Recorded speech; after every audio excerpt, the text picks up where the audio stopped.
Godspeed to the city streets. We began to feel the fire. We rise like tall buildings as the chemicals, they take us higher.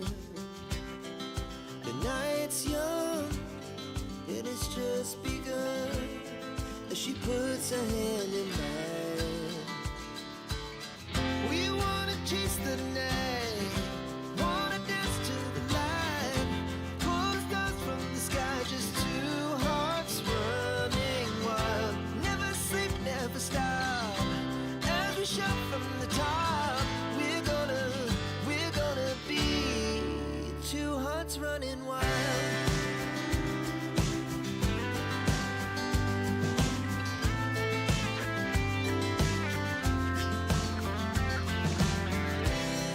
Now the morning is the afternoon. We lay awake in bed. It laughs so loud as the hours pass. We're gonna do it all again. We wanna chase the night, wanna dance to the light, pull the stars from the sky, just two hearts running wild. Never sleep, never stop, as we shout from the top. We're gonna be, we're gonna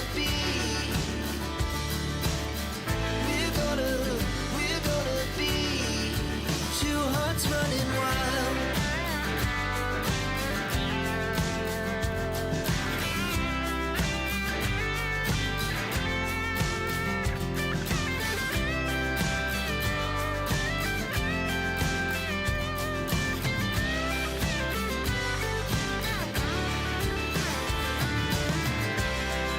The moonlight, the summer sky, it was the best we ever had.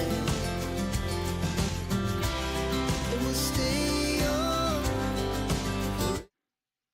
Good afternoon, everyone. Good afternoon.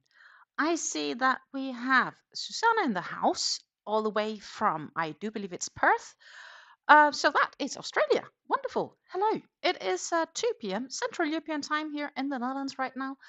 And I'm here. It's Monday. We're going to have a nice cozy stream together.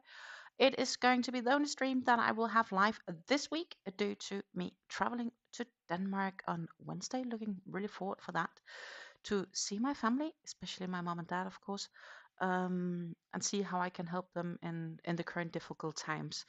And yeah, we will have to see how that all goes. So I have to say right now, I thought I had a great idea, but I just haven't time-wise been able to squeeze out the ideas for the videos the coming few days.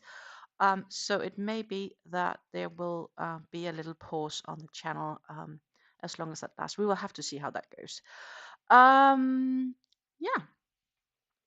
my idea was to work on the Ceylon Tea Shawl today. I unfortunately don't have a Ceylon tea to go with it because I do have my lovely favorite mug of tea here. And yeah, it's a Darjeeling tea. Both are Asian teas, so I guess that kind of helps it.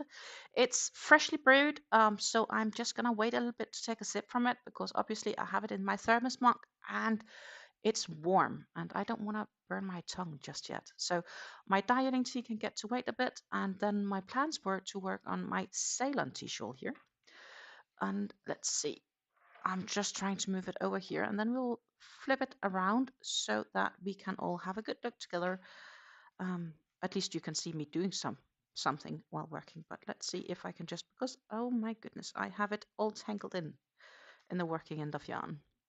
Good morning, that dollar girl from America, and Debbie is here as well. Good morning to you also.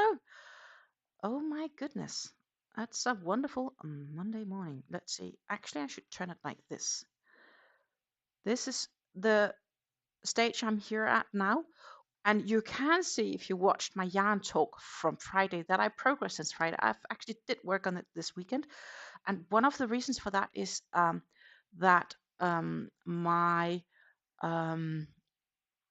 ultimate scarf, so the ultimate sacrifice shawl, I'm going to bring that cake with me on my travels, plus some other yarns to work with when I am away. This cake is just not very travel friendly because the cake is arguably a bit messy. You will see. You will see. So what I think I will be doing first, then we are gonna flip this camera down. So I'm going to find my double view, which is this one. So right now you will up in that corner. Yes, you will have me. And then I will flip this camera down, which is my working camera. It's actually quite nice weather here in the Netherlands, and it has been for the past almost week, which is really, really, really, really wonderful. And a part of me kind of wanted just to get out and enjoy it today, but well, I apparently needed sleep this morning. So I am working this with a 3.25mm crochet hook, or D hook, the Americans may call it. This is the cake I'm working with, and as you can see here on top, it's the center of the cake, and I don't know why, but it's messy. And that is why I don't want to travel with it, because it's multiple strands. I don't want it to tangle more than it already is. I actually received it a bit like this from the factory. It does have the center pull tab, but I'm just afraid it may collapse and whatnot. And the other cake I'm working with, I also pull from the outside, but it is strands twined together. So I feel more safe traveling with that one than this cake. Colors are gorgeous. As you can also see, let's see if we turn it a bit around here, you can see that we are having the grays up here, but down here, we're slowly getting out of the grays here.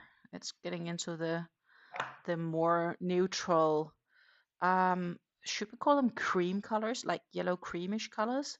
Because it's a bit difficult to see, but it goes it goes lighter and lighter cream here until it ends up into this sort of white creamish thing.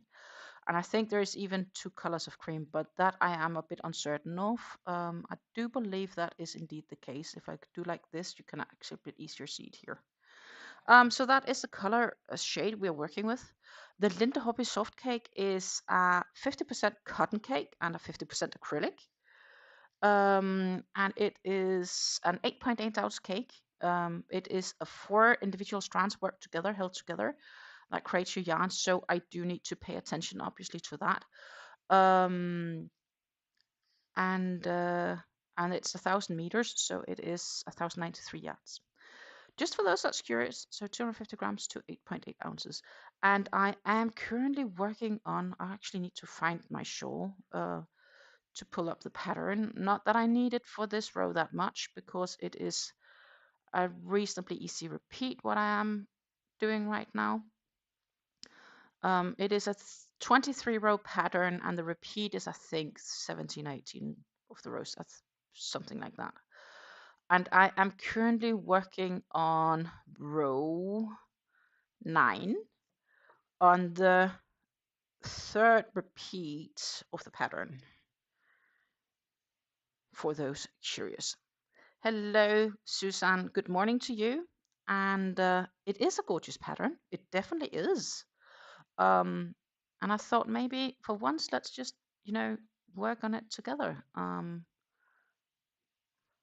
It's a D hook, so 3.25 millimeters is what I'm using for this yarn. I used the same hook when I made the Ceylon Tea Shawl last summer. And that worked out really nice, I think, with the drape and everything. So since it was the same yarn, I just optioned to do that rather than making a gauge swatch. I could probably also do a 3.5. The yarn itself recommend a 3 millimeter hook. But yeah, that's not what I'm, I guess, aiming for. I do believe it's a 3 millimeter hook. I should have the label somewhere laying here. Yeah. Lindehobby Soft Cake. It says 2 to 3 millimeter knitting needle / hook on this. Um, you can wash it at 30 degrees, lay flat to dry, can't be ironed at low. It's a colorway ombre, and it's a Turkish made yarn. But yeah, that's about it actually. I need to see if I can do something along these lines.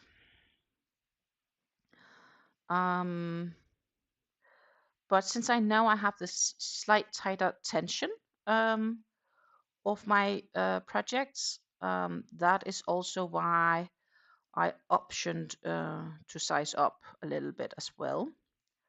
So, you know, it's just hook size is based on my previous experiences with the yarns, knowing how I work with the yarn, and so on. And since I don't want to travel with this project, it seemed to be the perfect project to work on today, unless I wanted to start a new project, which I could. I do have this poncho I should start on, but I haven't really been having time to read up on the pattern. I guess I just enjoyed actually working a bit on the shawl instead. And this shawl I started on just before New Year's, like I think maybe in the Christmas vacation or something like that. So it kind of feels like it's time to give it my love and attention. So that is why it's had a fair amount of extra work. Now I need to keep track here. Yeah. No need to apologize, Susanna. And apparently it is meditative to watch me crochet. Well, you're absolutely welcome. You're absolutely welcome. I'm just happy to hang out with you guys. You know, it feels like we are this, how can I say it? You know, we are a crochet cafe and we hang out together and we drink a coffee or tea together and we talk about projects and maybe we get some tips and tricks for our own projects or inspiration and whatnot, right? Like I've been inspired by you not so long ago because I made the paragraph beanie. And I don't think it's the last one I will make of them, though I think I will use a different yarn for another one just to see how that works up.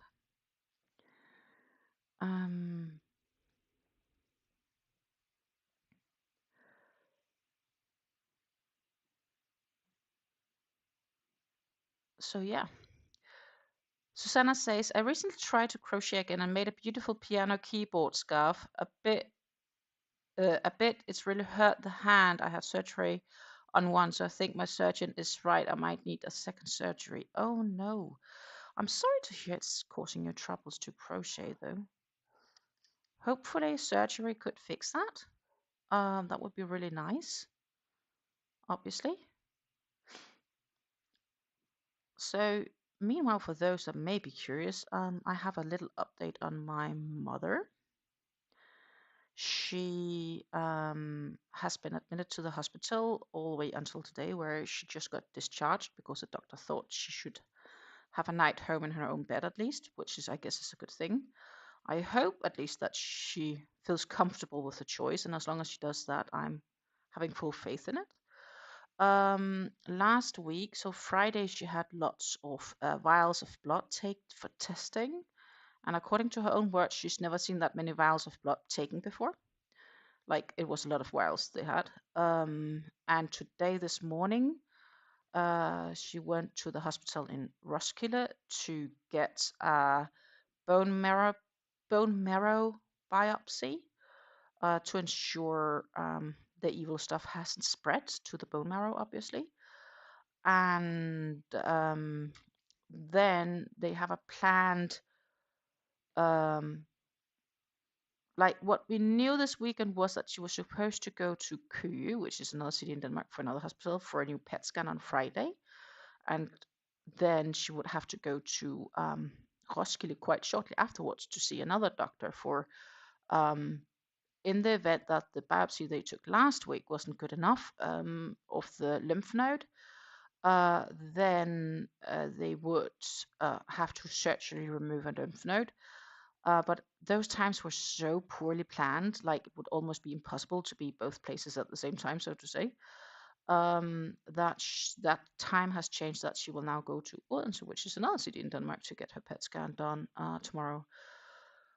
So that is a lot of driving, but she has been discharged, and the hospital will still help her.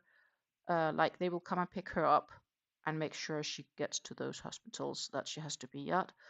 But the amount of driving is insane. Like, and I don't know yet still where she will be when I'm home on Wednesday. I will have to see. I will have to see how far they are, and I'll just come home. I'll know tomorrow. I guess tomorrow evening, that if I have to take the train a part of the bit or if I'll get picked up to the airport, time will show. But right now, she's definitely put on the highway lane, so to say, fast lane, for all her tests, which I really think they should have done based on the mistakes they made in the autumn. Let's see, I need to make sure I actually do my, yeah, I have, do my chain twos.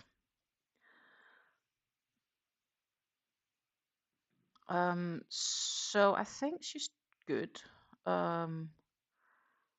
Everything could be better, but could definitely also, I guess, be worse.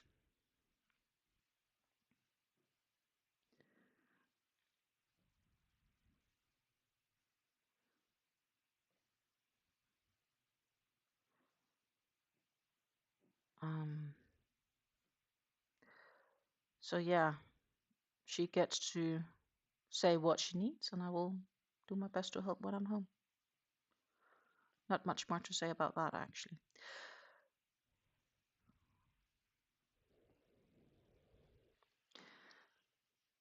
Susan is sorry to hear about Susanna's hand pain when she's crocheting, and Susanna says, "Thank you.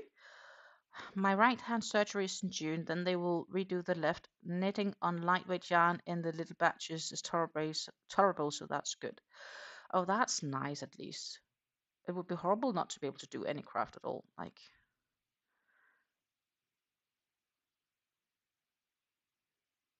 I have to say, after I sort of retired from the top sport, and especially during this COVID time, I've really come to appreciate handcrafting much more than I used to.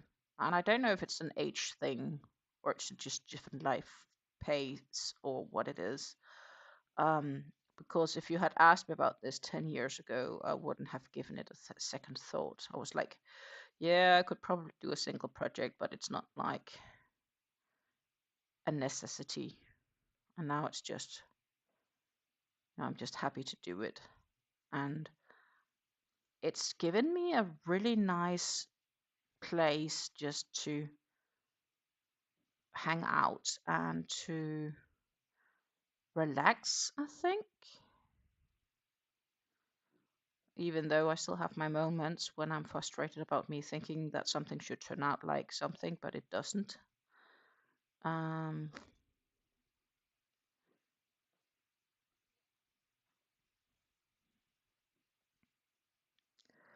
so what I'm actually doing is I'm chaining two, and then I'm making a front post, half double in the previous single crochet back post, sorry. Then I'll chain two again, and then I'll skip 2 stitches, and then I work in 3 double crochets in the 3 double crochet stitches. In the center space, I do 2 double crochets, chain 2, 2 double crochets, and then we work in the first 3 double crochets after that space. We'll work in 3 double crochets, chain 2, go down to make the front post, etc. That's basically the repeat of this row. So it is a reasonably simple repeat, which is nice. And as I said, this yarn is, and because I'm working with the 4 strands yarn, I need to pay a little attention that I'm not splitting it, that it's not splitting on my hook, because it's not twined. And if one of the threads splits, it's splits off. It doesn't look very nice on the project itself.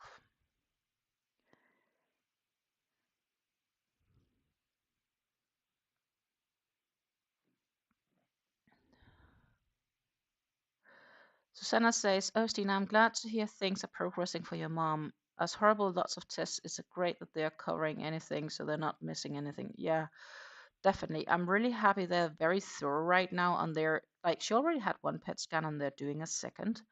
Because the doctor that had to take the biopsy last week wanted to approach a specific lymph node, but that had decreased in size, which is a really positive thing, by the way. And that's why they had like to go for an alternative. Plus, now that they were like they want a new PET scan to see if any other has decreased um, during um, during her hospital stay, because when she was at the hospital, she got a really high dose of prednisone due to other health issues. So they have really been on top of her for sure. That's for sure. But I also think really the hospital needs to do it, given the fact that we could already have been doing this in the autumn. Like it would already have been possible to do some of this in the autumn um, due to them, or well, due to one doctor not noticing that there was something on the CT scan from September that shouldn't have been here, right? Um, so so I really think they do need to cover things, and they do cover the transportation to the hospital, or to the hospitals, because it's not all at the same hospitals. It's just spread out um, in Denmark. Denmark is luckily not a big country, and it's not all kept within one hospital. So I guess that's to some extent both a benefit and disadvantage. It gives some flexibility, obviously, but it does cause some extra transportation. But yeah, if they're covering that, basically it's like sort of a taxi kind of ish that will come and pick her up. They only drive with people that needs to go to hospital appointments. Um, so that's nice, especially because I don't think my dad would be up to driving all the way to Odense and then also wait an hour and a half for the PET scan to finish before driving all the way back, which is like a 2 hours drive from my parents' place. Part of that is also due to my parents living in the middle of nowhere. Um, I have been debating if I should maybe um, I could attempt maybe making a vlog when I'm at home. Well, I have been debating if I would be able to squeeze that in, but I don't 100% know yet. We will have to see.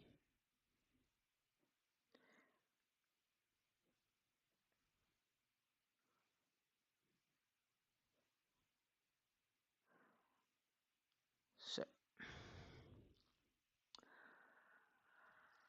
um, Susanna says, I wouldn't have the confidence or knowledge to do my own lives, etc. So I'm grateful for Yana friends like you, Stine, that do these lives and cuts such great company. Well, you're very welcome. I don't know if I have enough knowledge to do this. I'll just do it. I guess on that aspect, I'm my dad's girl because I'm not afraid of making mistakes. I'll just jump into it because, you know, live and learn. Um, yeah. Susan says, I find great pleasure in transformation. It can be simple, like doing laundry or cleaning or something in my home, or turning yarn into something useful. Well, that reminds me, I have a big laundry basket of full clean clothes I need to fold, and it's postponed because I'm not in the mood. I wouldn't say I enjoy washing clothes or so on, but I have no issues washing it and hanging it up. But folding it, especially socks, is the most tedious job. Like, it's boring. I was wondering maybe I could consider like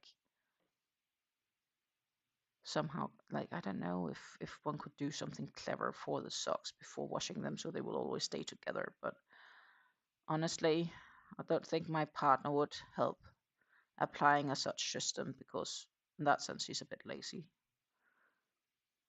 Um, but I will definitely need to fold some socks tomorrow.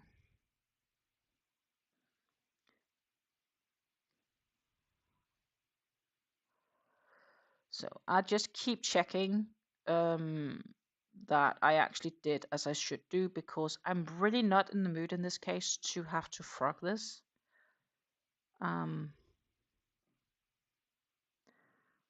So I'm doing my best not to make any mistakes. And I just double check it. And Susanna agrees with Susan. And I totally agree. It's nice to have things change. So I really enjoy the view after I did the garden, but I don't enjoy the actual action of gardening either.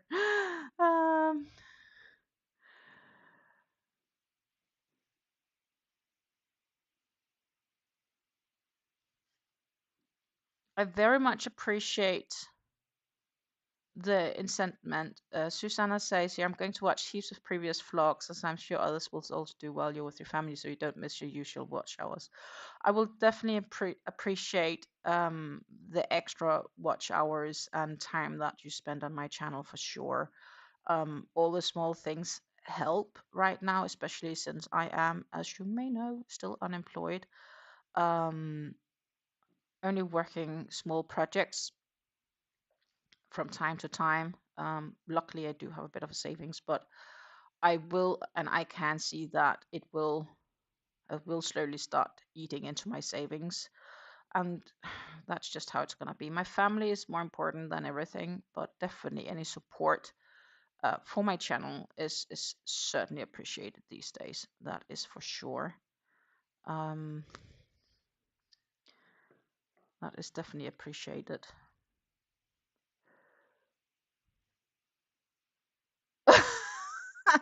Susanna says, "Oh my God, I love folding washing clothes, especially matching up socks." Well, you're more than welcome to come and visit my place. You know, I'll do the washing, and you're more than welcome to come and match and fold my socks. It is just not a chore. I enjoy it. I once had a friend. Her mom also usually came along when they came on visit, and um when they came, her mother would be like, Stina, do you have any laundry you need ironed? Because I relax by ironing. That's just relaxing to me. And I'm like, if you want to iron, sure. And she was literally ironing everything from t-shirts to normal polos and everything. Like, everything got ironed. Like, I was, whoa, well, sure. But I don't think I had so neat clothes after when she had been on visit, because she just wanted me to iron whatever I had she could iron.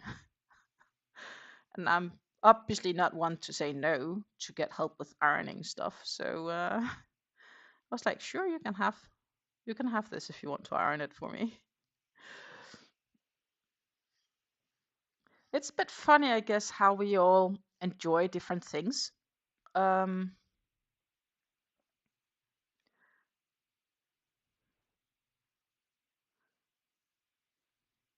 I wouldn't say I love untangling yarn, but I'm pretty fine doing it.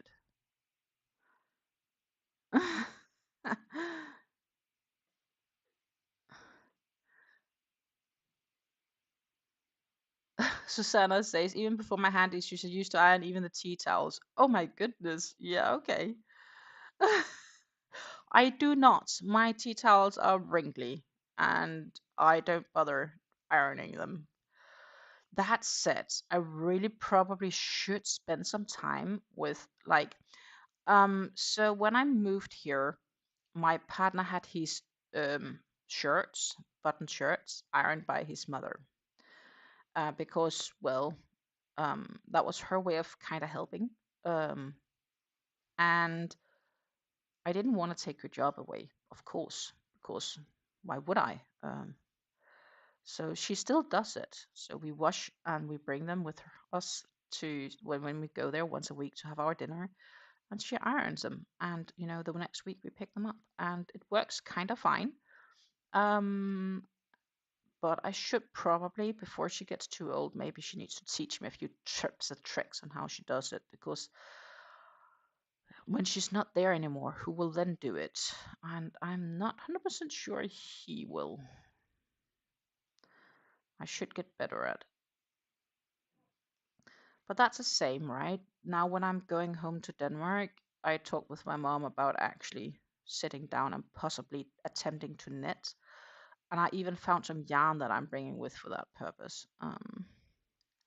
Okay, I need to check what are they actually doing on this top piece of the pattern. Give me one moment. It is still skipping those. Instead we have 4 stitches, so we should start here. Yeah. 4 and then 3 in the very top space. Okay, that's easy. So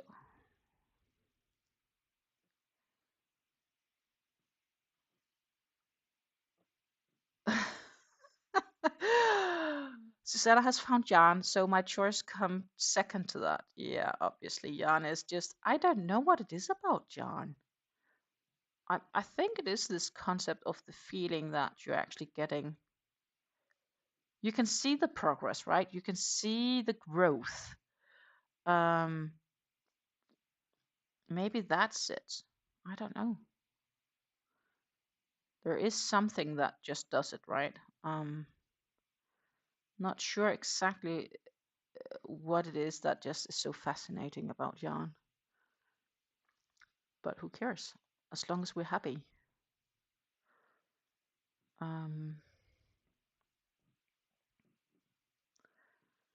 That is, in my optics, the most important part here. As long as we're happy. And I can definitely see on this that the project is growing.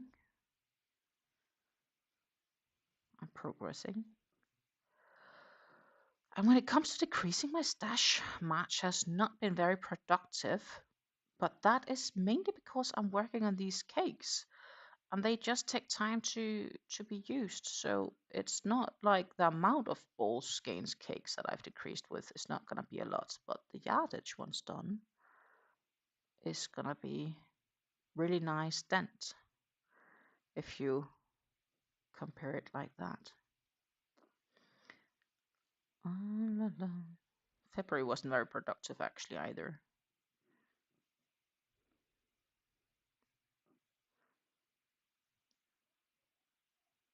So I'm gonna bring some stuff with home to maybe attempt knitting. She has some interchangeable knitting needles she has gotten, which she has extra, so she actually want to give them to me in case that I want to, which I might. I definitely might. And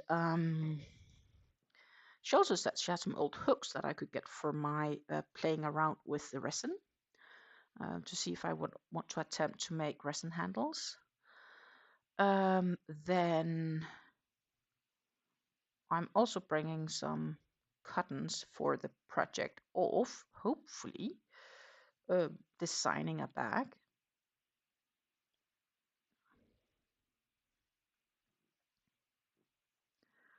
So we will all have to see. The ideas are plentiful. Then we will see how much I finish when I'm there. Everything obviously also depends if I have to go with to appointments and wait at the hospitals or what I am doing. I have one appointment that's not related to a hospital, and everything else is just going to be whichever my parents need. I will help them with that.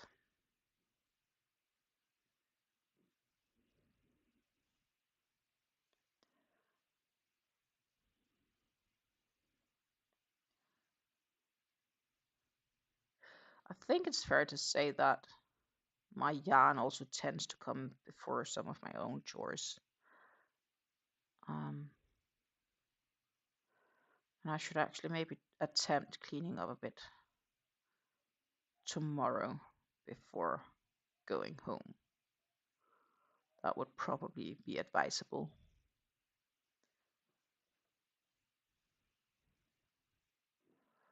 Just to be completely fair.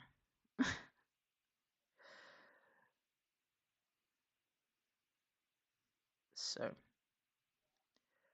and we are progressing. Maybe I should see if my Darjeeling tea has cooled down enough for me to actually take a sip of it before I progress with the next piece. We are going to change color when we are here. I still have a little bit of a gray tone. It's not really that visible. I will see if I can get it visible if I put it a bit closer to the camera. But I still have a little bit of gray here in this yarn. Yeah. It's very difficult to see, but there's still a bit of gray. It's because it's a bit of a shiny yarn. And soon I will head into this sort of lighter yellow, cream yellow when we get there. And let's see.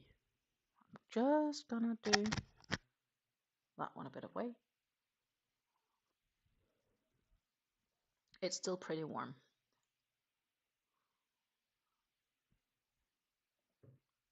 But we are getting closer to its being drinkable. So that is something. Yeah.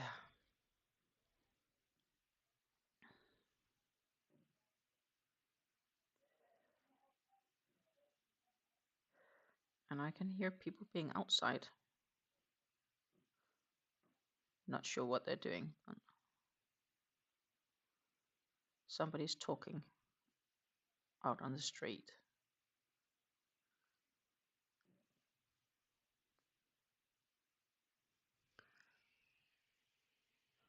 Don't even know who they are. They're in front of my kitchen window, actually. I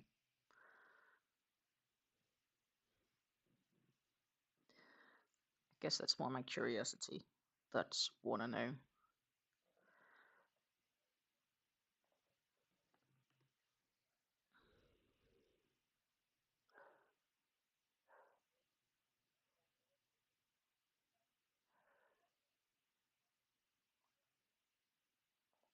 Gonna see if we can maybe,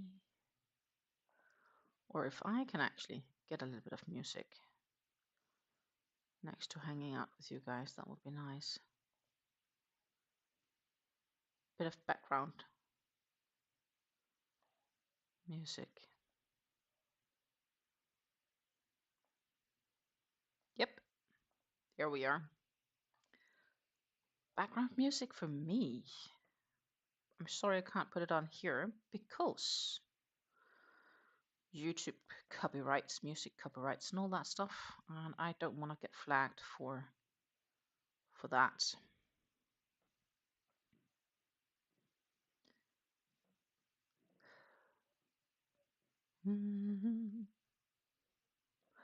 So what am I listening to right now? I am listening to two cellos, which is a Croatian cello band who's taking modern songs, turning them into cello music, which is basically one of the reasons choosing this is because they're not singing. So, oopsie daisy. I have an easier time focusing on chats. Should you want to interact with me or say something, you could tell me what you're working on if you're working on something right now.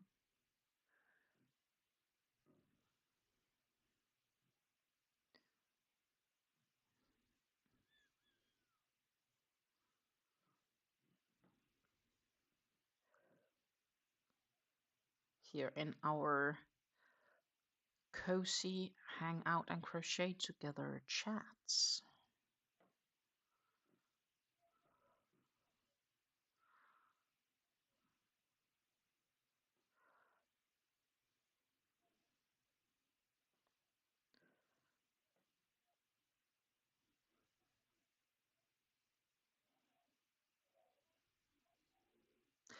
Oh, sure. So Susanna says she will be back. She just saw she missed a call from her mom. I would say go chat with your mom. It could be important. You never know. I'll be here for a few hours. Unless something happens.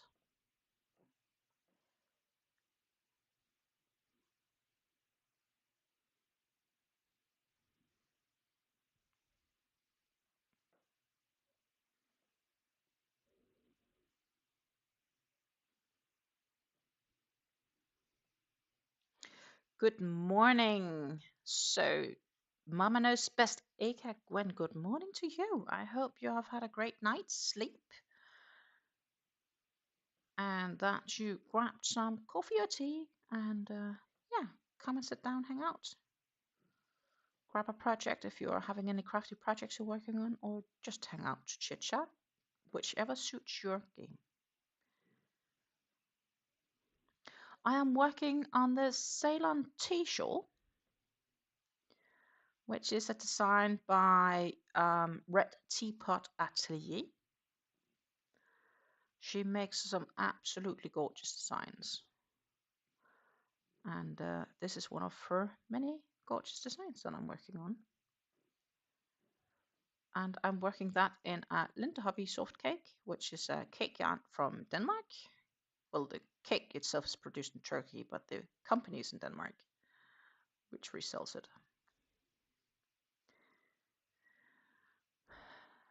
Gwen says she's working on a baby cardigan, top-down granny square. Oh, that sounds nice.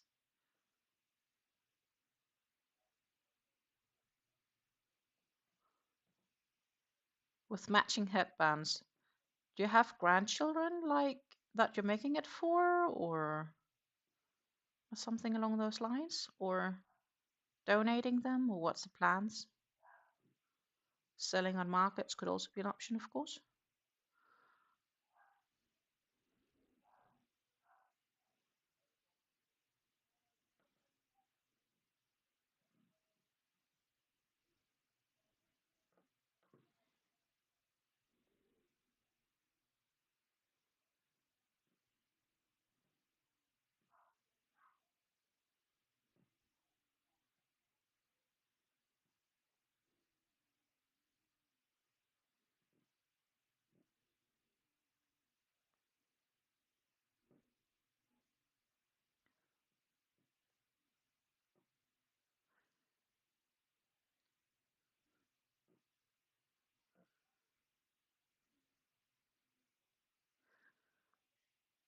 Mama Gwen says here that she has grandchildren and a grandniece and my bestie's granddaughter. Oh, that's nice.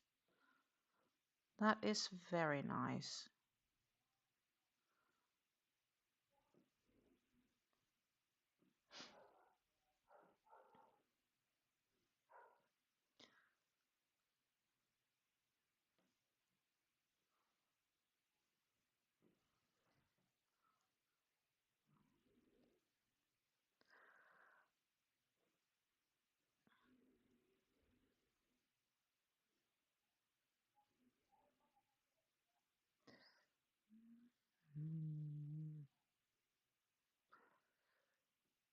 Oh, so half double, not double. Was inclined to make a double there. Let's check. Looks good so far. I'm just panically trying to avoid forgetting a chain two or making too many stitches or something like that. So I tend to recheck my work because it's slowly getting to a size where frocking a row is frocking an hour's work. And I don't want that to happen by any chance.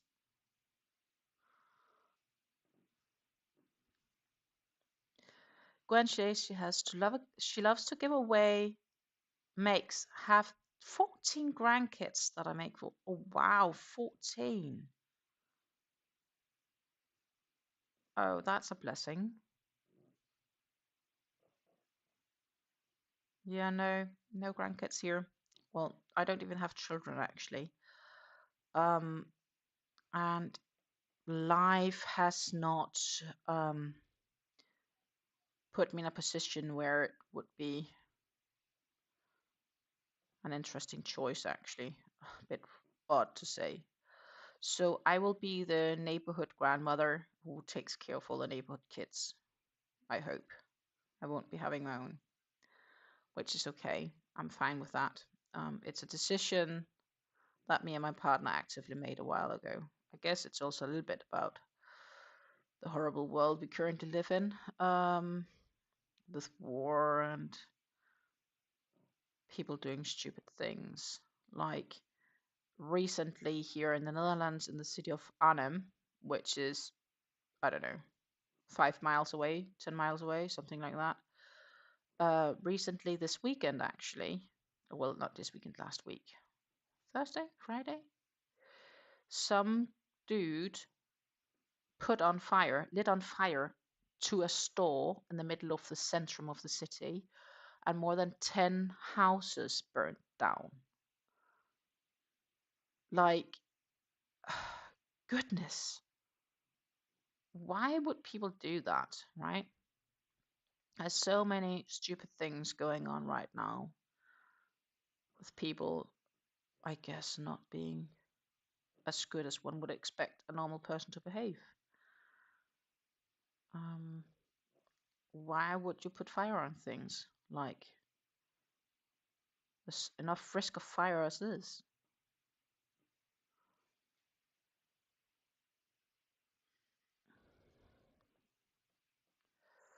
Every neighborhood needs a granny watching out for the kids. Well, that's gonna be me. I'm gonna be the neighborhood granny when I get old. I've just accepted it, and I'm fine with it. Yeah, I'm praying for the families too, and the shop owners. It's a combination of old stores and and on top of those stores there are apartments, of course. And it's not just 10 apartments, because there's probably more apartments in each building. So all the people who lost memories, possessions, belongings, and even though they may have insurance and all that stuff, it will never, ever replace those personal memories and items. It's never going to be the same. Um, and fundamentally, it all comes down to there's this, I guess, two gangs that's arguing with one another, and who does business where and who should do business where and everything like that. It's just ridiculous. So I feel really sorry for those that's implicated by the actions of the stupid people, if that makes sense.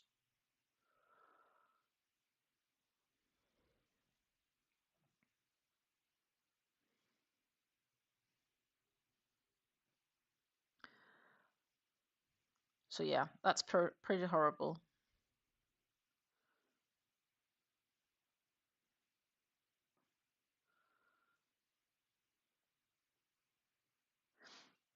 They had more than 200 firefighters helping out, calling in firefighter cars from, or like fire trucks from different regions that normally wouldn't come to a place like that unless obviously on dire need. But yeah, that was really, really horrible.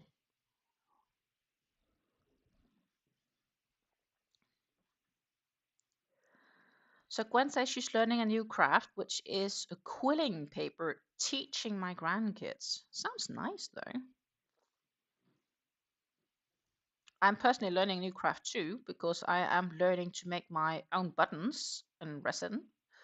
I haven't had time to make more since last time, but I showed those I've made Friday, no, yeah, Friday, but also Wednesday, during Wednesday's live. I can find them because they're just over here.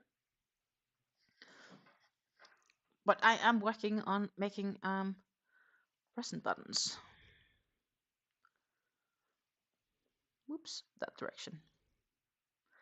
So that is my two first buttons. This is the back side. They do need a little bit of polishing, but they're really nice, I think. And they're gonna work fine with what I'm gonna use them for, but I'm gonna make more because I do have plans. So I'm definitely gonna make more buttons. I just need to sit down and have time for it, which is obviously not gonna be this week. Because tomorrow I will be packing, cleaning up the house so I can leave it for 5 days, unpacking, making sure I have enough crafting projects with me on the go. need to see if I have things so I can take the gamble of bringing my crafts with me on the airplane. At least some of them. Some of it I might just pack down in my suitcase. I am bringing a carry-on, like a check-on baggage or checking on luggage with me, which I will definitely put some in. I will also probably bring some of the items that I want to donate.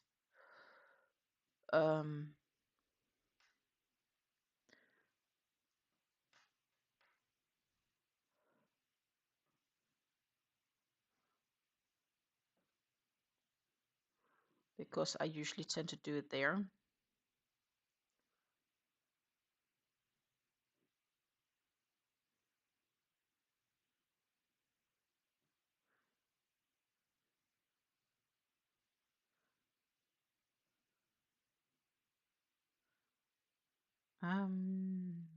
So that is what I need to do tomorrow. I need to make sure everything is packed and bring it with me.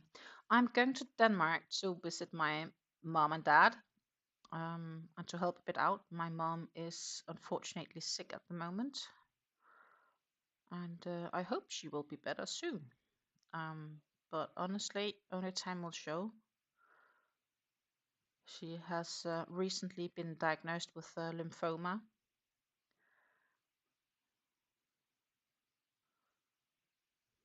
Thank you. I can use all the prayers, and I have a feeling the prayers to some extent has been working, because in the beginning the diagnosis was worse. It's still bad, but the prognosis is better for lymphoma than it is for lung cancer. But it's still both technically a cancer type. So hopefully she will recover from this. She's a strong woman who definitely has not been feeling very well. So hopefully it will be all right. We'll have to see.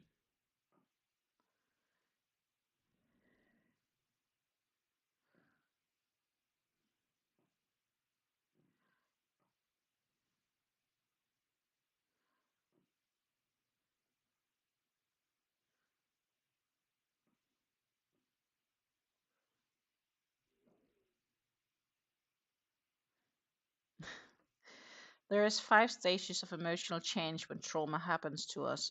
Oh, there is. Yeah, definitely there are stages. I also have a friend who told me that if I needed it, I was more than welcome always to give her a call if I just wanted a chat or a walk or something like that. And that I really appreciate. Actually, and I didn't expect it. Um, I'm come to realize I might end up appreciating her much more than I already do, which is really nice. And the reason for this is, so she's in a similar situation. Her We had a color change. Can't barely see it, but we changed from a gray into a very, very light yellow. A bit lighter yellow than the yellow I'm using, but it's pretty uninvisible to the human eye unless you're really being able to see it live. I'm sorry. But the knot is right here on my hook.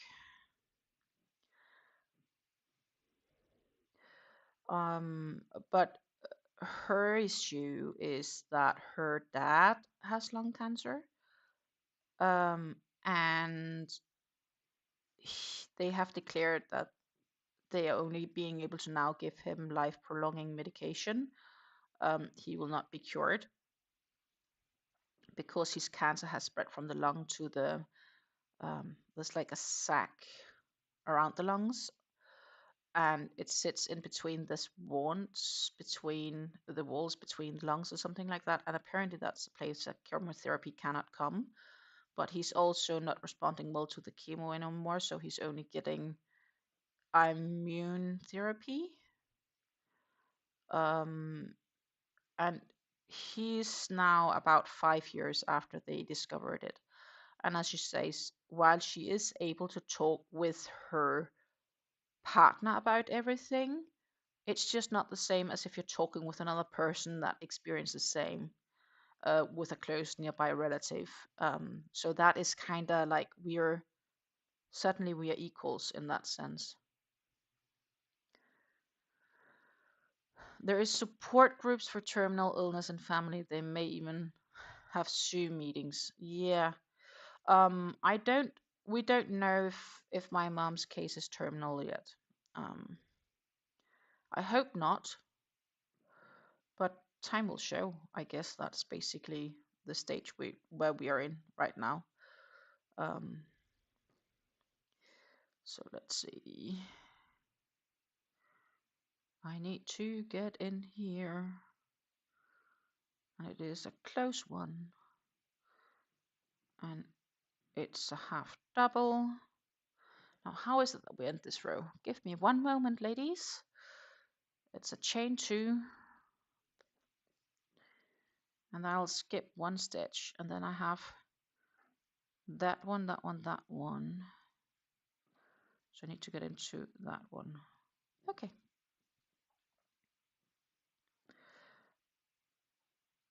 Then we'll do 2 double crochets. Oh, don't split on me, yarn. Well, of course it will split. That is the challenge of working with these multiple strand yarns. And then now in that last one, we have to work in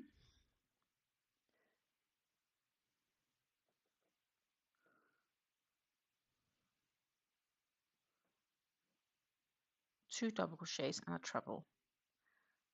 Then we can look at the progress.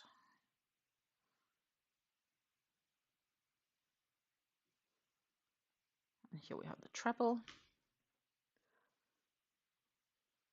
So let's see.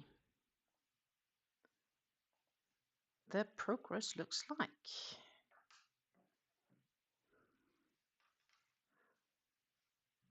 this. We have this sort of added points to it.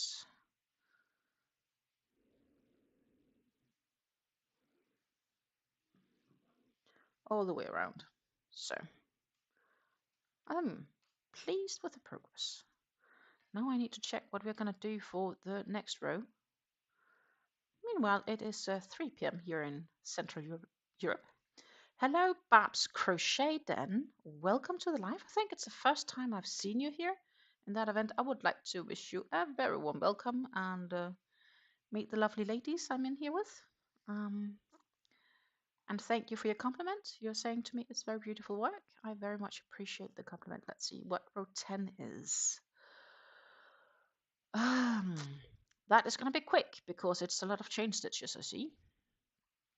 So what I do here in row 10 is I need to do a half double, but since we cannot start on a half double, we need to actually just chain 2. And then we have to flip the work around. Oh, which we'll kind of do like this for me to hopefully keep track. And then I need to make 2 single crochets in that same stitch. And that is a bit of a tangly mess here. So I will option to insert a stitch marker to help me keep track of that corner. I always do that when it's like these tiny things like the single crochets. So then I need to do chain 5 and work in a double crochet on top of the front post, half double crochet, chain 5 again, work in a single crochet in the chain 2 space, etc. Should technically be easy. So 2, 3, 4, 5, and then we have this half post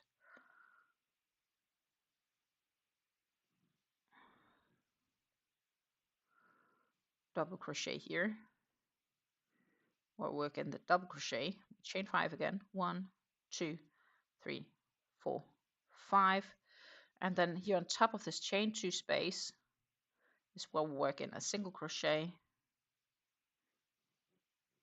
I'll chain 5 again. 1, 2, 3, 4, 5. Prepare for a double crochet here in the front half post. No, front post half double crochet. That's, oh, this is tongue twisters for me. So that is what's going on now in this row. How do I keep record on what row I'm on? Good question. I don't know.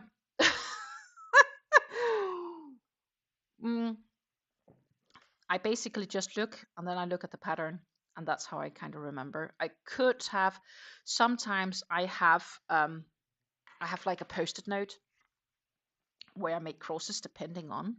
That's what I do for my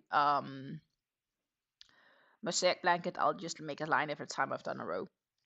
In this case, it just helps because I can see on the rows what stitches is in the row, and I'll have a look at the pattern and I know what row I'm in. 2, 3, 4, 5.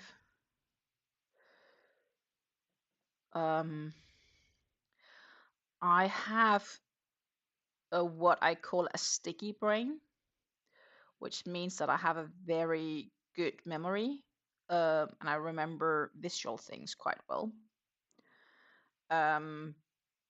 Which means basically, like, a very good example is many years ago we were in Luxembourg, and very late evening we had to find a place to eat, and more or less every places were closed down for service, because it was like 10 in the evening. But we found a place and we got there and we walked in, and the chef had just cleaned the kitchen and was ready, like he'd literally just taken on his coat to go home. And we come in and we looked desperate, that's valid to say, but we were hungry. And the chef was willing to take off the coat and went to cook for us. And he had literally just cleaned the kitchen, but he did this for us. And we were extremely appreciative of it. And ever since we returned. But the thing is that year we didn't note down the address, like basically it was like, we found it by accident in the navigation looking for food, right? Closest nearby restaurant, kind of ish concept. And the following year we decided we wanted to go there again, because it's an event we come to once a year. And so we go once a year to Luxembourg for this. And we wanted to go back because they had been so good to us and the food was really great. So we wanted to go back, and we were a bit earlier, luckily.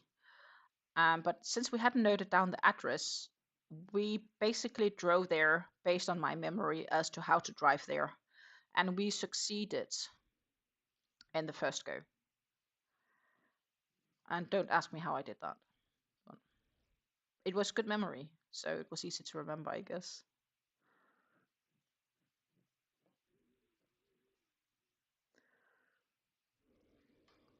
Spreadsheet could also work, definitely. But yeah, part of me is basically just I can either I count the rows or I look at the pattern, and then I can judge based on the pattern where I can see where I am based on the working, and I can see where I need to go.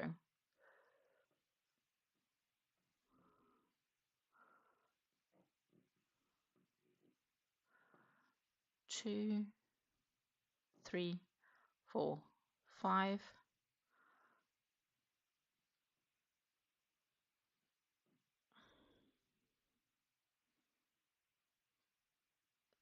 1, 2, 3, 4, 5. Then we have the single. So this row is going to be quick. 1, 2, 3, 4, 5. The double crochet into the front post half double crochet. Jesus. Front post half double crochet. Why is it so difficult for me to say? Oh. So I really don't think about it, I guess. It's just, but sometimes, validly enough, I do really need to write down where I am, especially like if I work in the round. 1, 2, 3, 4, 5. when I make amigurumi, I also need to do lots more counting.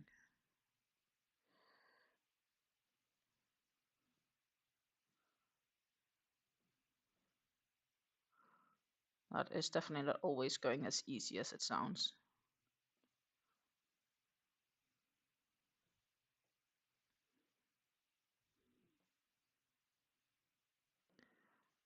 Let's see, why can I? There it is.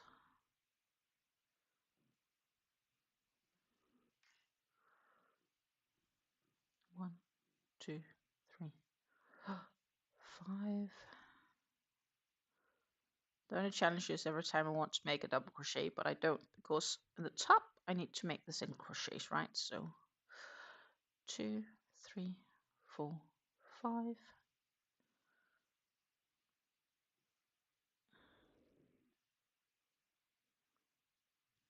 And for some reason I struggle entering the stitches right now. Oh, there's one of my hairs. I don't want to crochet that into the shawl.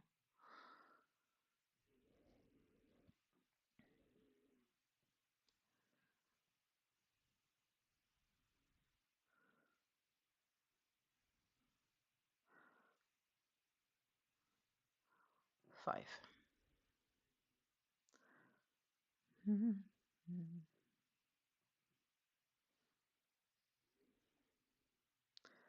So yeah, this is a very quick row. I have the feeling this is like a 20-minute row compared to the other row, which is like almost an hour.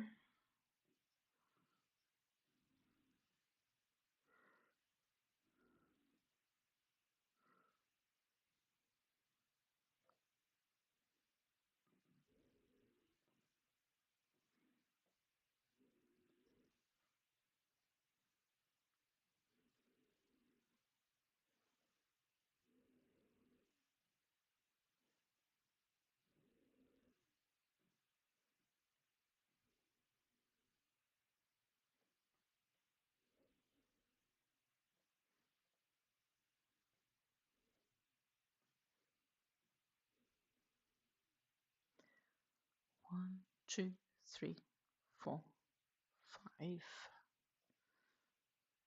See, every time I want to, I prepare for the half double, but I don't need to make the half double. I don't know why. 4, 5. Because it's only every second time that I adjust or attach the chain that I need to make them.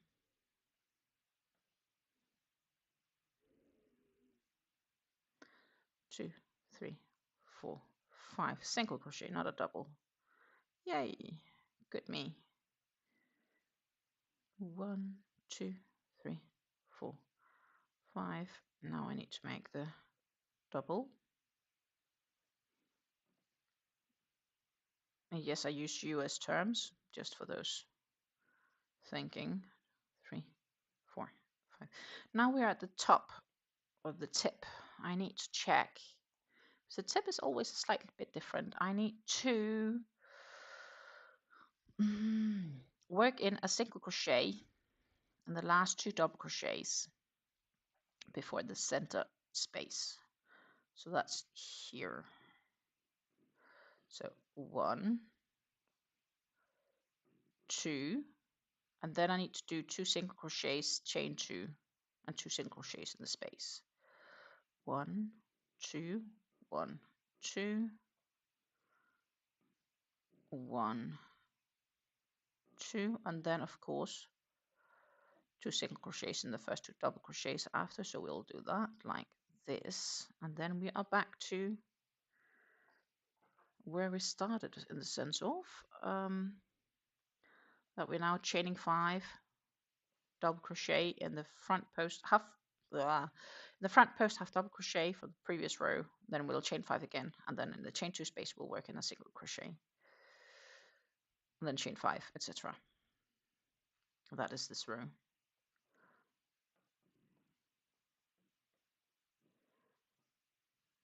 Two, 3, 4, 5.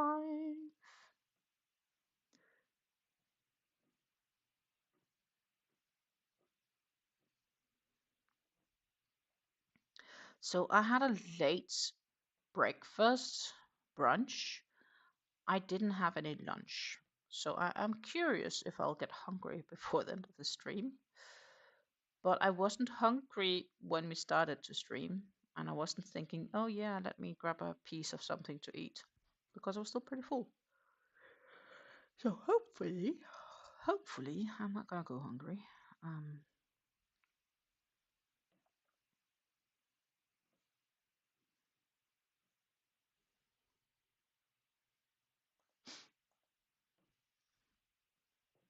Welcome back, Susanna. I hope you had a great chat with your mom.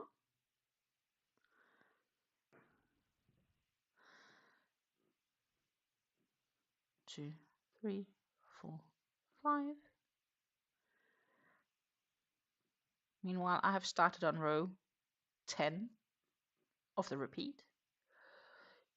4, 5, which is a quick row because it's mainly chain stitches. 2, 3, 4, 5.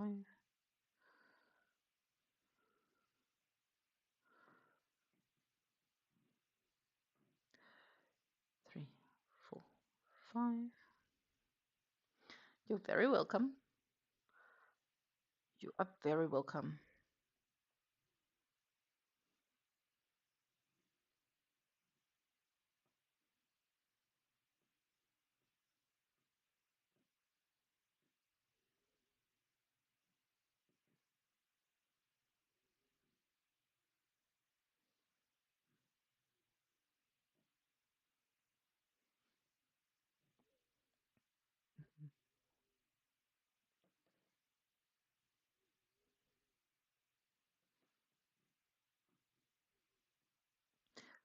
Two, 3, 4, 5, and the single crochet.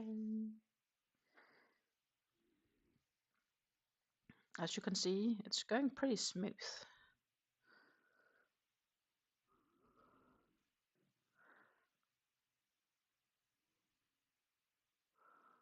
Oh, there. 1, 2, 4, 5. That is, I really need to make sure I don't split the yarns here because that is not nice. It is nice and soft and drapey with this crochet hook, this yarn.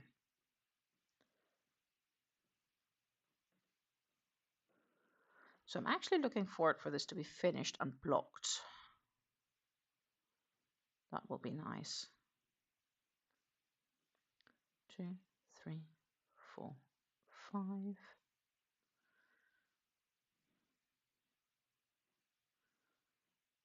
2, 3, 4, 5. This row does make you really good at counting to 5.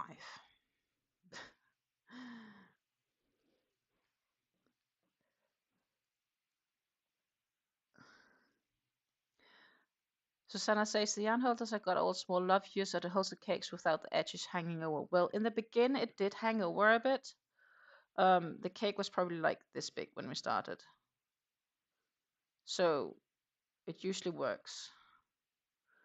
And on this side it does hang over a little bit. But that's because the cake is disaligned because of the yarn bath in the center of this cake. But it turns really nice and smooth.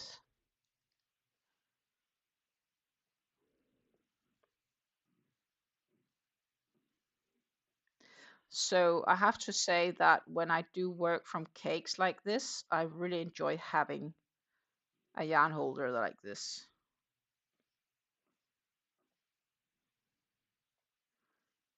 And I actually have two. I use the other one for my mosaic blanket to put on the caked up yarn. So I have skeins that I caked up intentionally because it works easier like that.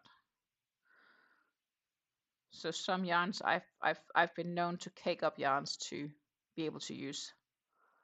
a yarn spindle like this. And it's really nice, especially when you're working on table, like I am right now, then I can just like put it on and it'll just slowly spin off because it's moving so smooth on it.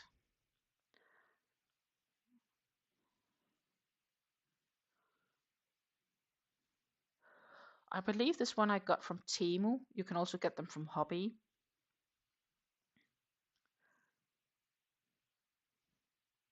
I also have one with a twin holder, so 2 holders in one. But I have to admit that I don't enjoy it as much. 2, 4, 5. The times I tried using it because I had this idea it would be a really great idea to have when working with 2 cakes.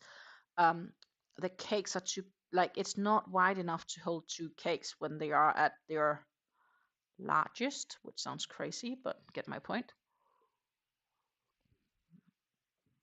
Though I think they would be perfect for if you're doing small types of color work.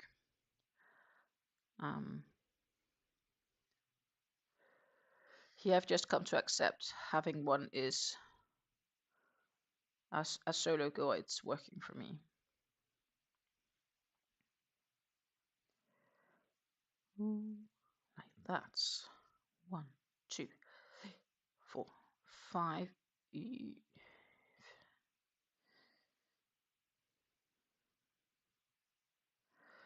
1, 2, 3, 4, 5.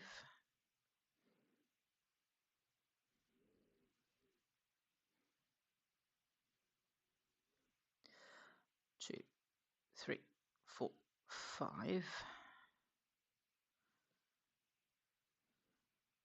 1, 2, 3, 4, 5. We're almost done with this row.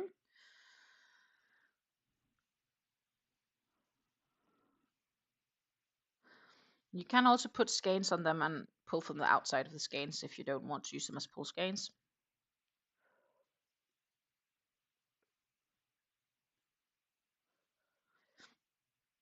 In my case, it really depends on the skein what's handier.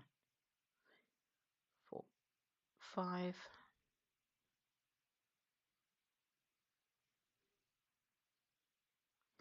That's not what I needed to do. I needed to work into the space here.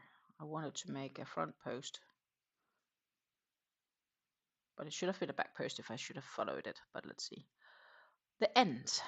I had to chain, and then that last stitch, 2, 3, 4, 5. I need to work in 2 single crochets and a half double, which is again this tight work, tiny work.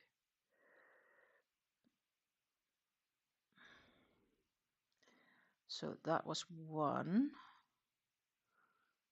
2, and the half double. That was the end of row 10. Let's see what row 11 says. Row 11 says same as row 4, which is not completely true, because row 4 doesn't work into those spaces. But for each of the chains, I need to make 5 double crochets, and I need to make a double crochet in the chain, single crochet and double crochets. The only question is how I start, but it's probably a treble and 2 doubles into the same stitch. It is. So this, my friends, is going to be a row that takes probably like an hour plus to complete, is my expectation.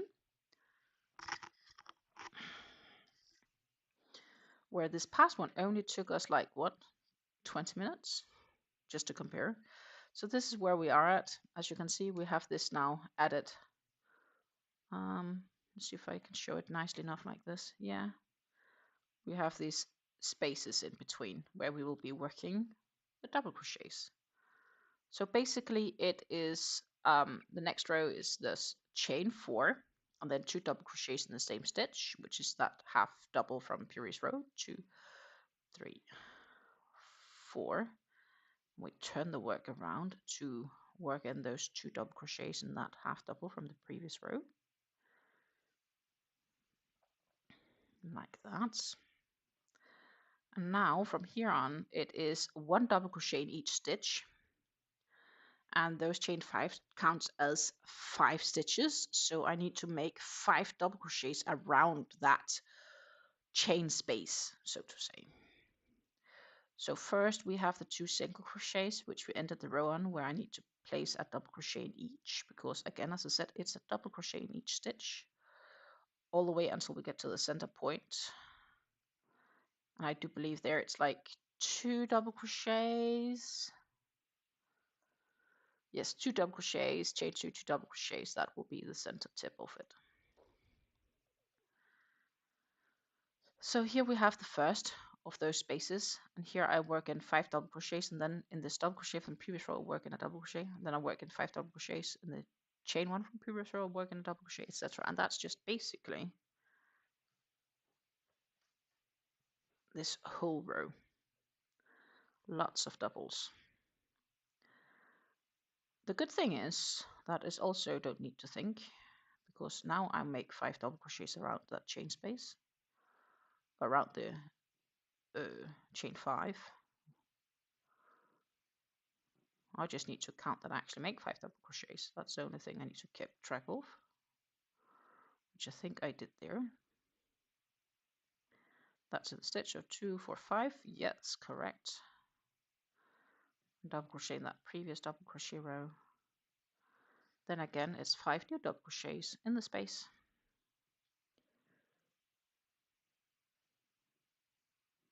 So we get good at counting to 5.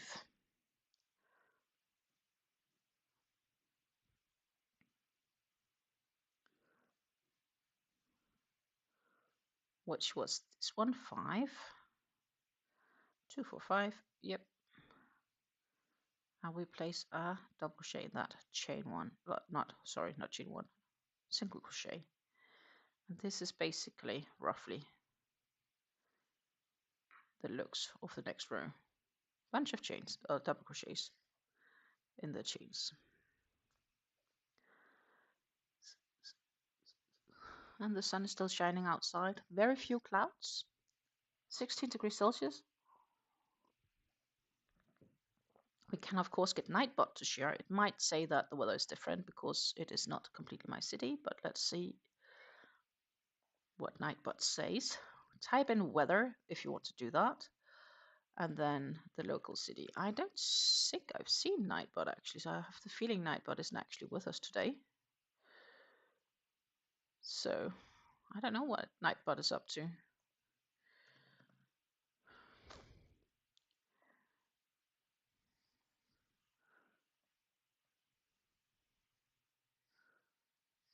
I don't know what Nightbot is up to.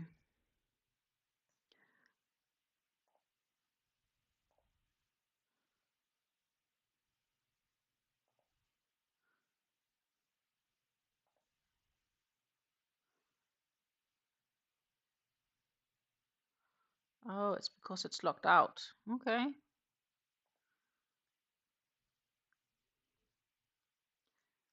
We're working on it.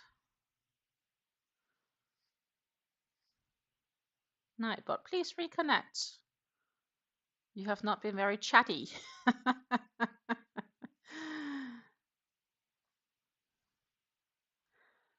Nightbot should be chatty.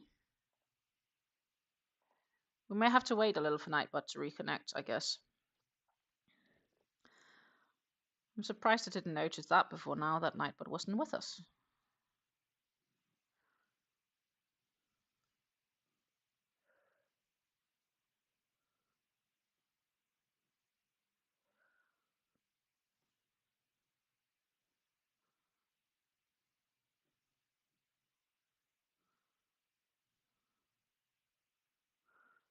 But Nightbot should come in and check, hopefully soon, if I did it correct. Normally Nightbot is always logged in. I don't never really check, it just goes automatically.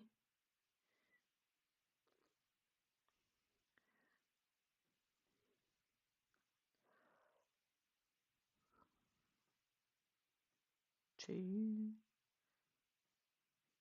3, 4. 5.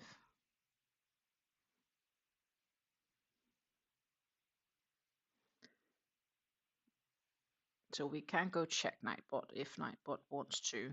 I'll retype mine, see if it reacts.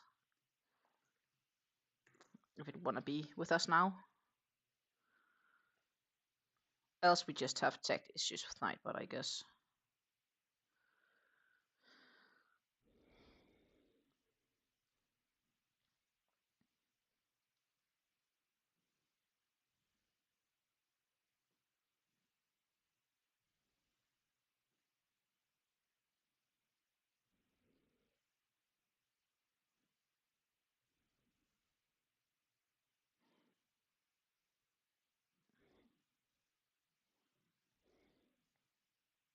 I guess Nightbot isn't in the mood today. I'm sorry, ladies. But yeah, it's been really gorgeous weather here. Tomorrow is cooling down again, so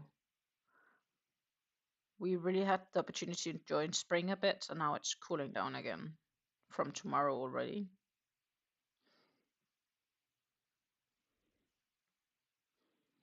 I remember many years ago when I was still in Denmark and early teenagers years, we we went to compete at the Danish Championships, and we went with a bus there in the weekend, and we had to get really early up in the morning because it was a cross. And back then, it was before they had finished the bridge. So we actually had to take a ferry to cross, and there was ice in the harbor, like chunks of ice flowing around in the harbor. That was cold.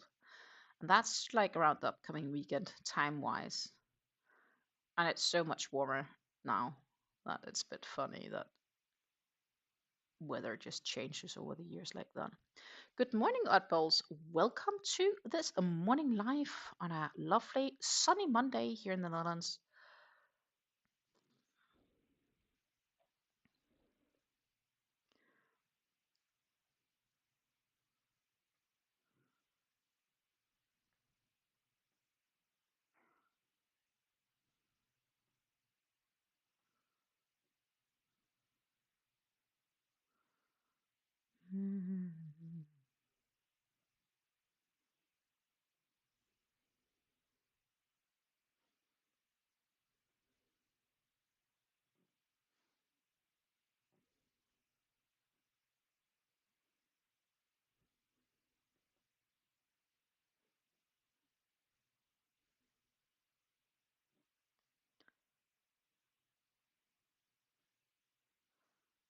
Meanwhile, it seems like Nightbot doesn't want to play with us today, so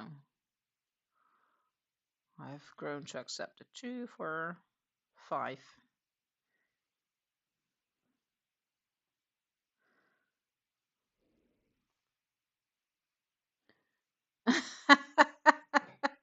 Oddball says, I give you credit for enabling me, Steen. I started the Lapsang Tea Shawl. I got the pattern last week, maybe. And I haven't decided what yarn to use with it yet, also because I'm working on a few other shawls. But it looks really gorgeous, so I'm probably one of the next ones I'll make, I'd imagine. I've not completely decided, but once I'm done with the Ceylon Tea Shawl, I think Lapsang from Red Tea Atelier is probably gonna be the one I'll attempt next.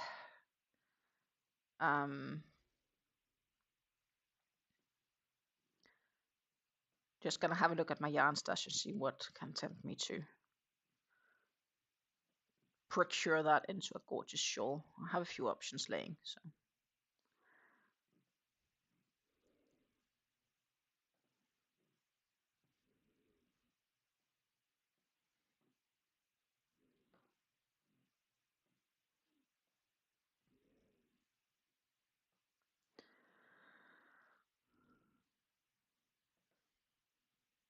But I think it's a gorgeous pattern, the Lapsang Tea Shawl.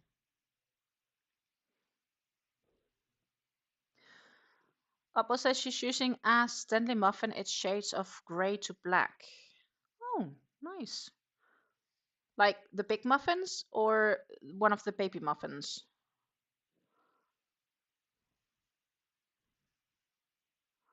I do have some muffin cakes that I could probably option to use.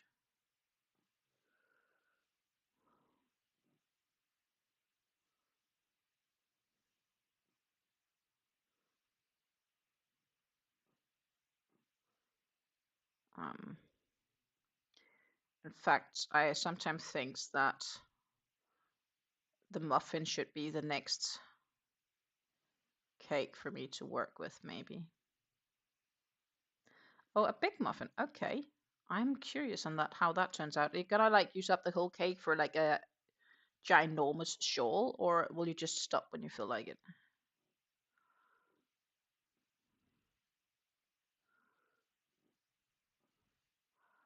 You almost give me the vibes to go shop some platter, but my budget does not allow me to shop yarn. And nor my space, by the way, in the house. I can first shop yarn when I have gotten rid of yarn by working it up or selling it or whatever. I'm having a physical space issue. I never would have thought, but my house isn't big enough to buy more yarn at the current moment.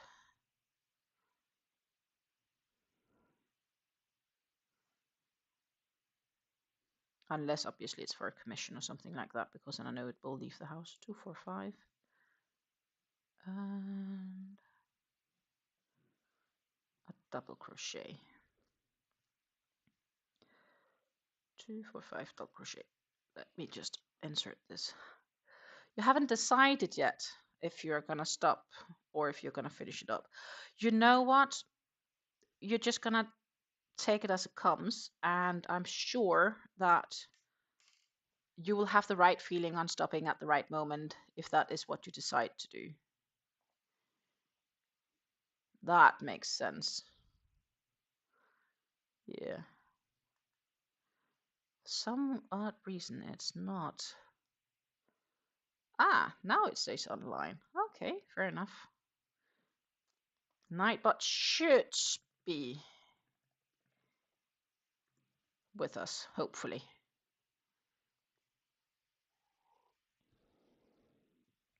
We're giving Nightbot the chance of popping in.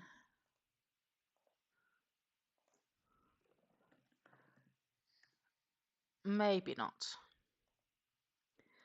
It's a yarn eater though. Puffs and popcorns and clusters. Yeah, so maybe that's my holdback, I guess. But it's gorgeous looking. It's gorgeous looking. That's what I like about the Ceylon right now is there's no puff stitches. There is no puff stitches. Hallelujah.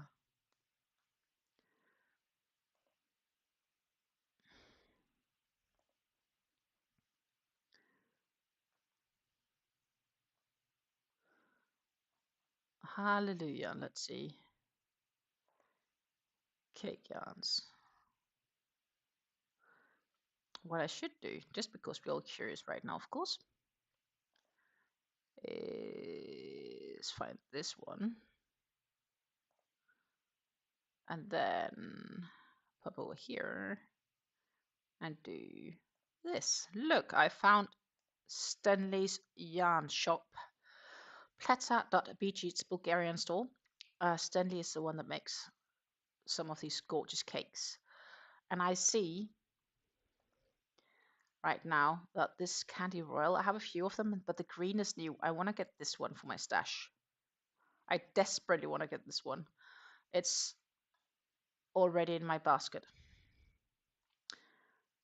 But I thought maybe we could go find the lovely cake that Oddballs is working with. Candy Star Wrap's also gorgeous, by the way. But you say it was a regular muffin, plausibly. And it's grey to blacks. Could be this one. Will that be it? It's gorgeous though. I like it. I do like it. Not that one. Okay, it's more gray. Doesn't have any white then.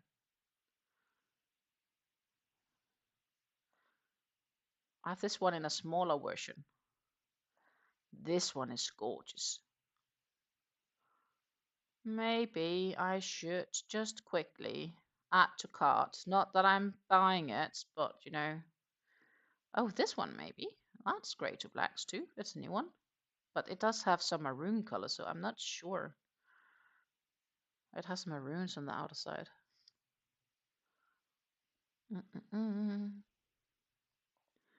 This is more like a coconut colored one. Oh, here's light and dark gray black. That's nice also. That's also a really nice color. I want to get some muffin cakes now. That's it. I found it. Hallelujah. It's a nice one. I like this one. 188. It's nice. It's gorgeous. I think this royal blue, violet, magenta is also looking really nice. Or the turquoise dark blue petrol. Oh, I get all cake mode. I have 2 of these.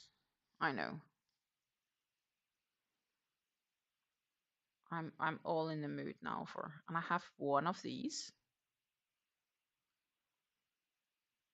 But I also see this one is new. This one could be nice for my stash too. I really am in the mood now to get Stanley yarn. Down the rabbit hole, I really shouldn't. Running away to make sure that I don't go further down the rabbit hole.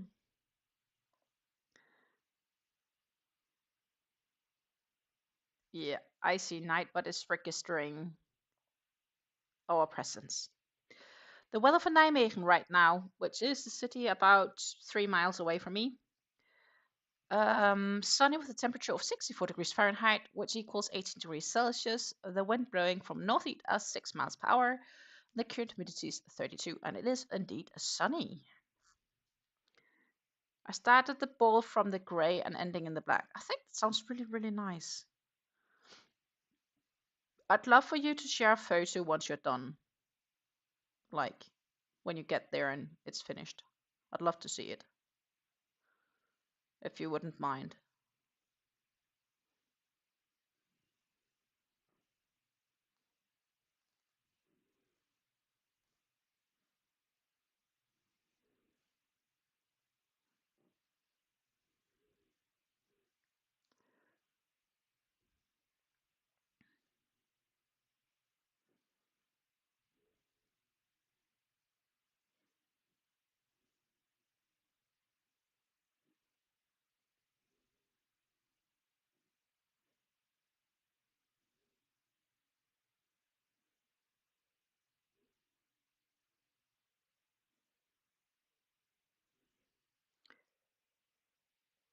Weather for New Jersey is 53 degrees Fahrenheit, sunny. It's about 12 degrees Celsius. Wind is blowing from west at 10 miles per hour. Current humidity is 36, so it's a bit similar to here, except it's a bit warmer here. And Oddball says she will send me an email when it's done. I would very much appreciate that. Thank you very much.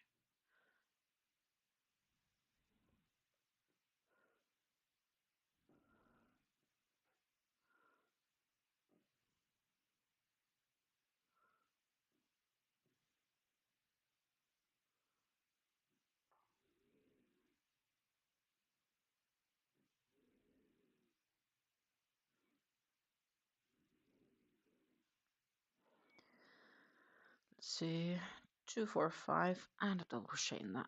So, the weather for Winkler is partially cloudy with a temperature of, I'm freezing, 28 degrees Fahrenheit, which is negative 2 degrees Celsius. Wind blowing from north-northwest at 12 miles per hour. Current humidity is 87. Sounds like it could be raining or just have been raining or snowing actually, because it's negative degrees.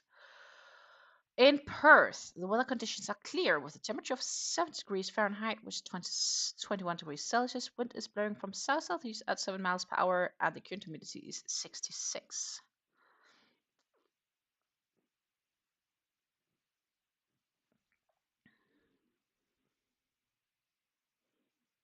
Yeah, no wonder you're feeling chilly.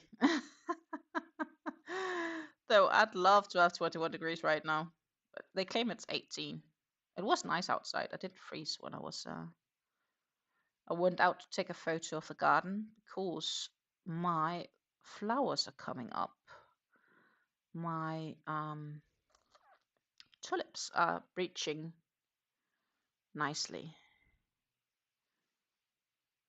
Oddball says we are in a winter storm warning, supposed to get a clipper today. Stay safe, darling. Stay safe. Hopefully it's not going to be as bad as they predict.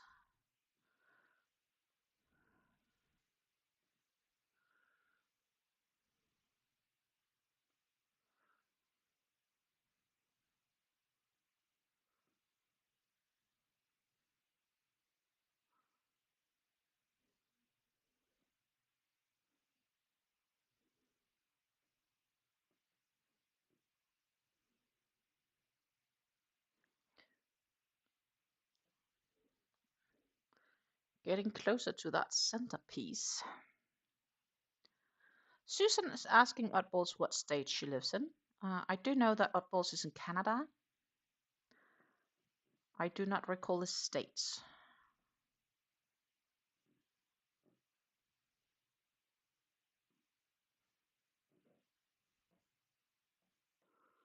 Manitoba.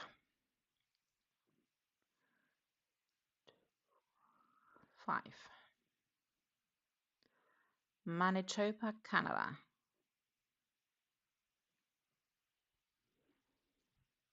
That's like what, central Canada?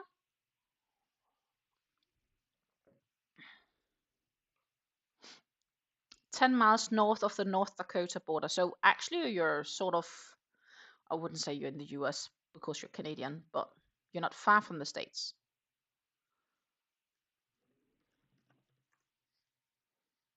Dead center. My goodness, I am good at my geography.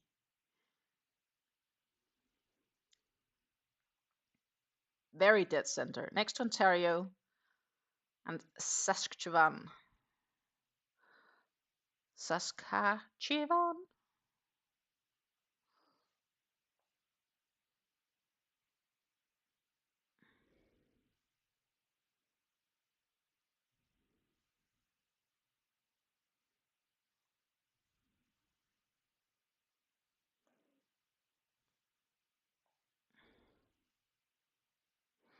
Where I have the feeling that some of them are lesser inhabited. Like there is longer distance between houses and population. Not as dense populated. Which is kind of crazy concept because here in the Netherlands is actually the most densely populated country in Europe. So compared to like amount of land we have versus the amount of inhabitants.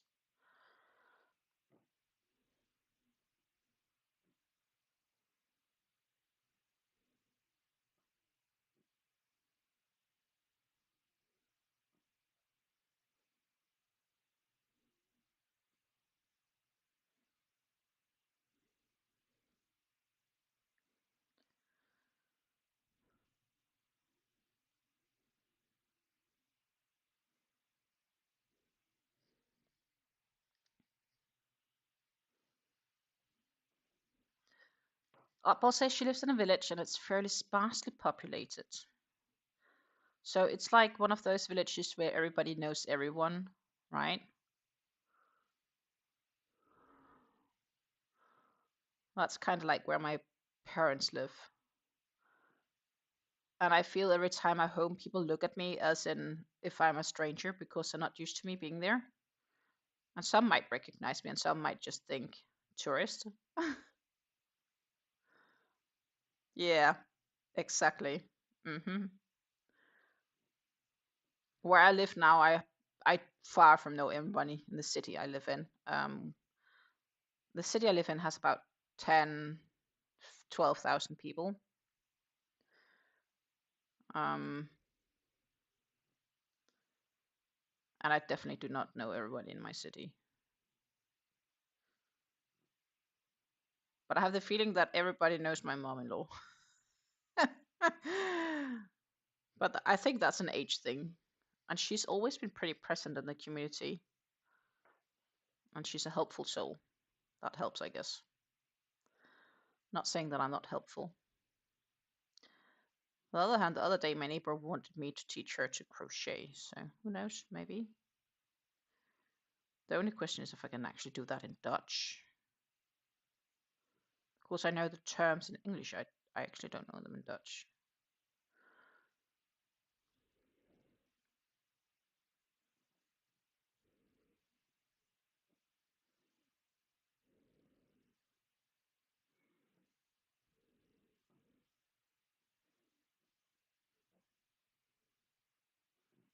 But that is my least concern.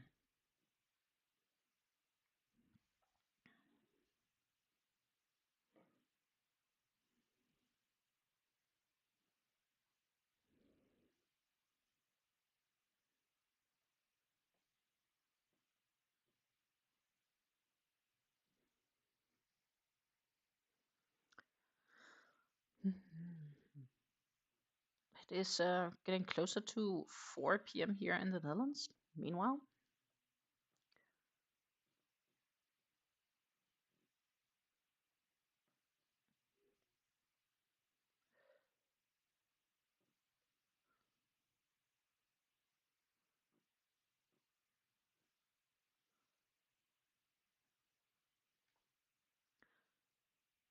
so I have, guess, more than half a ball for the ultimate sacrifice that I'll bring with me on my trip. Then I'll bring with me a full skein for a hat that I may attempt to knit if my mom is fit enough to help me with a few things. I think I'll be able to do it without too much help, but we will have to see. Um, and um, then I'm gonna bring some balls of cotton because I do want to get started on this back design that I have in my mind. So I am gonna do that. I'll need to watch out. I have a crochet hook here that wants to intervene. The 4mm hook is not gonna be a part of this.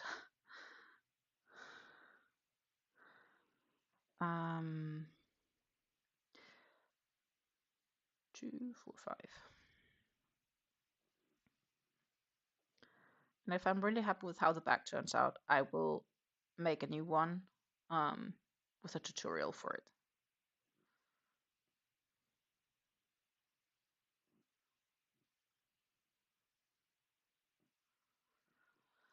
I live in an area that has lots of minority heritage. There are people here that speaks a dialect of German that is similar to Dutch. Okay. I also know there is a lot of Dutch that immigrated to Canada over the years.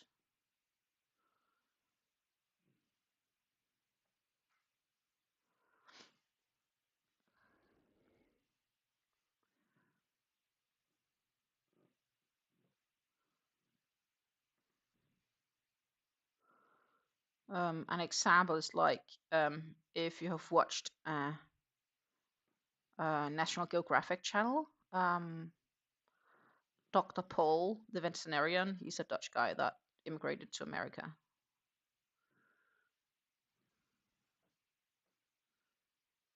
And met an American that he married and has stayed there since, which is kind of cool. But on the other hand, I immigrated from Denmark to the Netherlands to be with my partner. So love does move people across borders.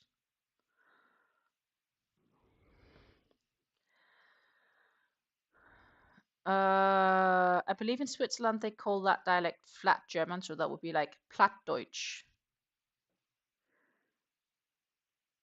which is like a very local, if anything, German. Now I need to keep track here because 2, yeah, it does 5. I thought I had made 6 for a mistake. 1, 2, 3, 4, 5. And now we're about to do the center piece. But what I want to do before I do that is actually to check that I did 5 double crochets in each of those spaces. Plattdeutsch is a very like local dialect, very yeah. I don't know how to explain it, but if you can speak Plattdeutsch, you can speak Dutch, I guess. They can understand each other, even though it's not the same.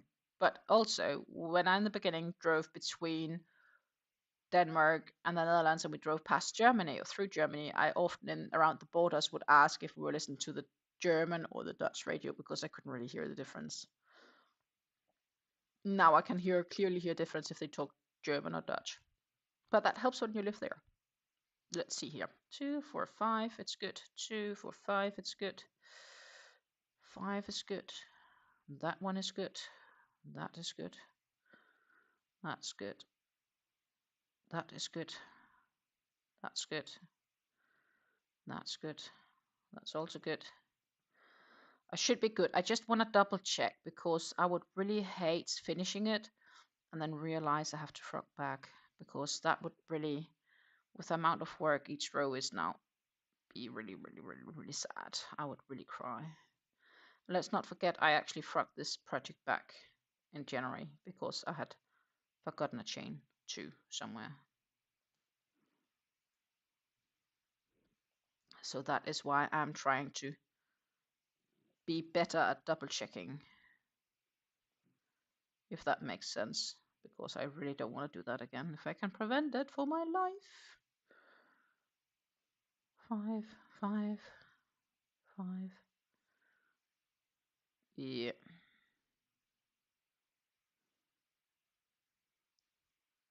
Nice. We are good. Plattdeutsch is interesting. It's a quite different language for sure.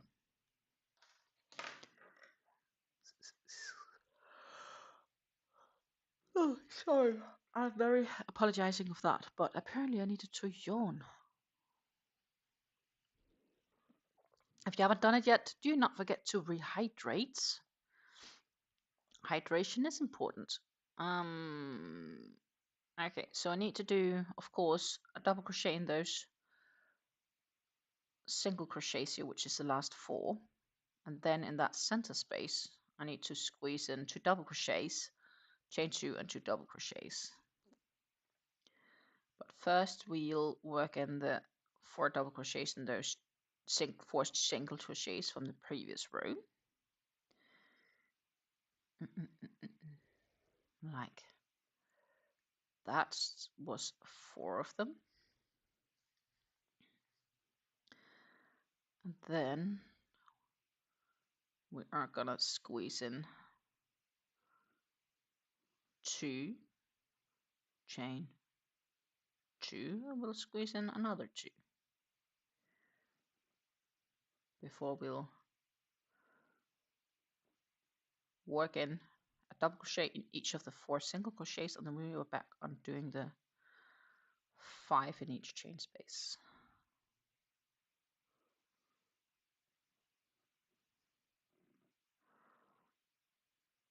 And I think we have progressed really nicely on this shawl today.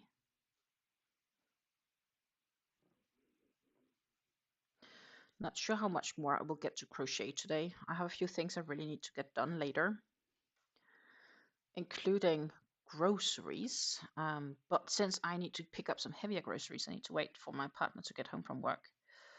But first I'll cook dinner and we'll have dinner, and then after dinner I'll go to do the groceries, because then it's a time in the store where it's usually a bit more silent. And I enjoy that. I don't like doing groceries when most people do the groceries when it's busy. I'd like to do it in the odd hours. And I have the flexibility to do it. So I don't know why I ended up doing groceries Saturday and being like, everybody's here now. It's busy. I don't like it. But that was because I optioned to not pick up groceries Friday when I could have done it. And I don't need much. I just need something that happened to be like on sale this week for a 20% discount than normally. So,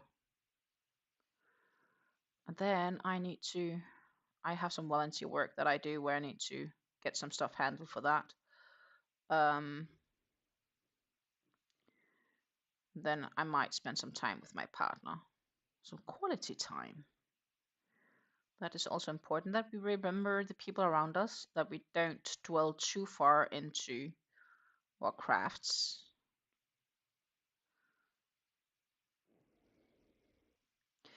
Susan says she likes shopping in the morning. Yeah, I just generally do the shopping when it's not the family shopping hour, if that makes sense. So the regular person who has a 9 to 5 job and have kids and all that stuff, I'm trying to avoid their shopping hours because it's busy. At a period where I kind of had to do it, but also I was trying to do it in the evening. But I was a period where I like mainly did it in the weekend because of work and so on. And oh my goodness, it was a nightmare. Trying to do all the grocery shopping that would last you a week because it wasn't easy in the same way to go pick up groceries um, during my work week.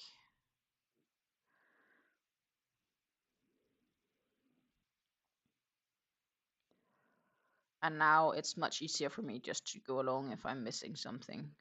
I'll just pass a store on the way and then pick up something if I'm missing a single bag of something or whatever.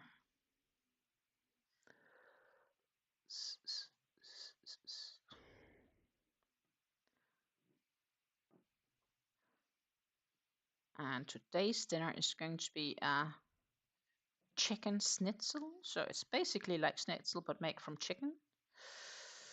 And potatoes and stuff that goes with it.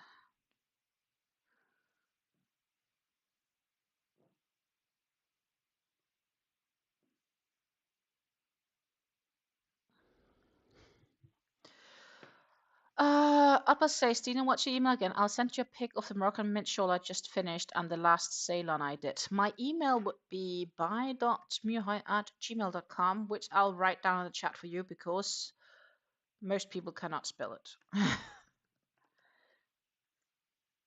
At gmail.com. I should receive it here and I'll actually just pin it for those wanting it.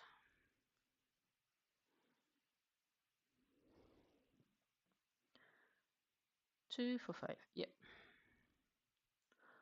I'll be happy to show on the live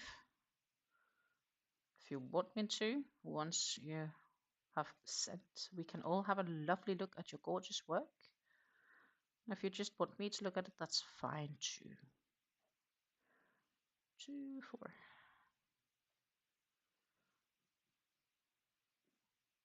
Five.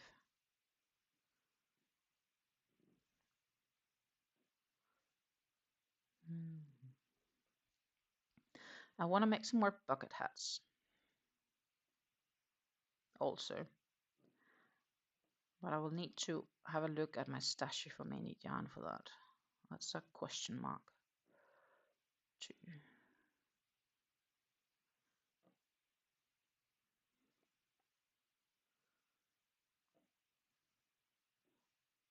5.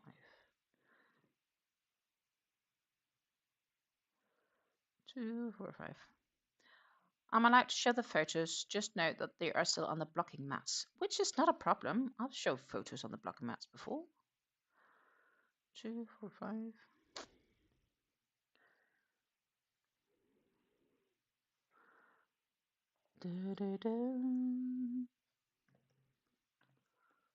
Let's see if I can actually find it. See if my email corroborates.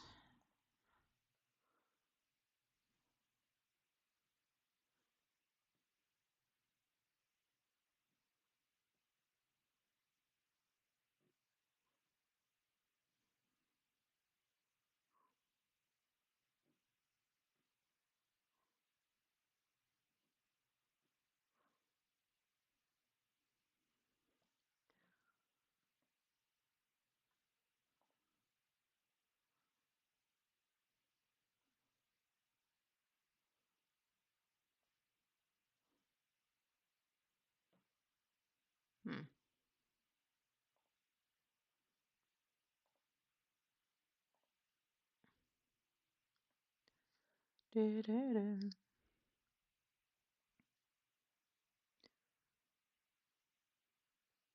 I do have mail. I'm just gonna insert a stitch marker and clear some spam of my mailing list as well. One moment.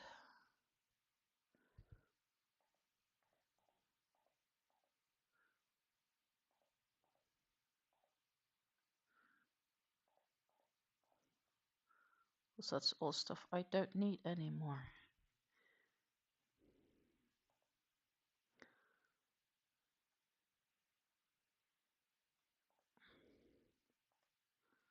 And we are gonna flip the screen. The children's playmat has been sacrificed for the shawl. Gorgeous. That is gorgeous.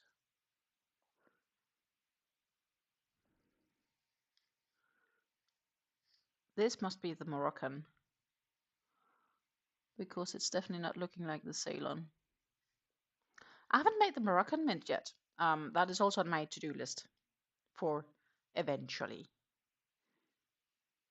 And I also have the blocking pins like this one. Is it all full purple, or is it actually color changing a bit in between? It's a bit difficult to see due to the colored playmat. It is gorgeous. Like, I feel it's really lazy looking at this. Like, zero doubt it's gorgeous work. There should be one more. This, oh, this is gorgeous. Oh my goodness. What yarn did you use for this one? Because it seems sparkly. A Stanley cake or not? Maybe.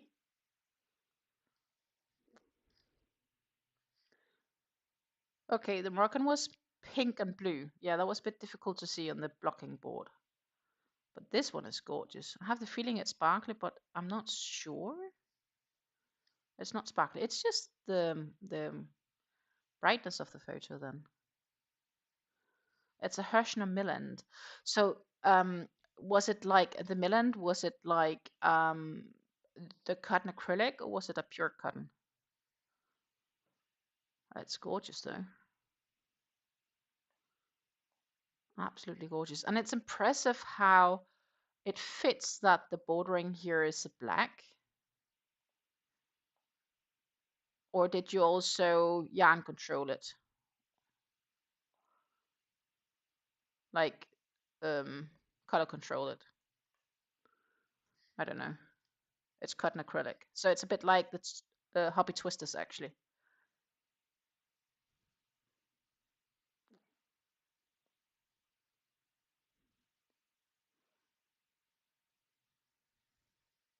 Okay, you color control it. Yeah, yeah, yeah. Because I really like how that black goes up there. Like it's clear black. I option to not color control this one. Sometimes I'm wondering if I should. And sometimes I'm just being like. So obviously if I work with the cotton skeins, the smaller ones, once I made I've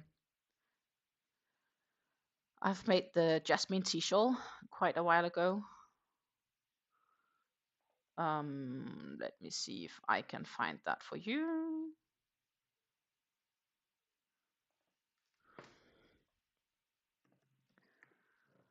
And that I color controlled.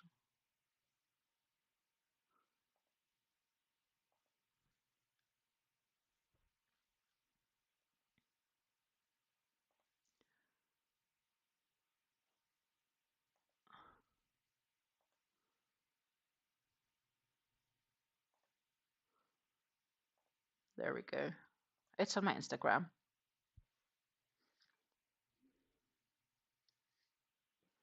But this one I also color controlled. And that's a Jasmine Tea Shawl with Hobby Friends cotton 8/4.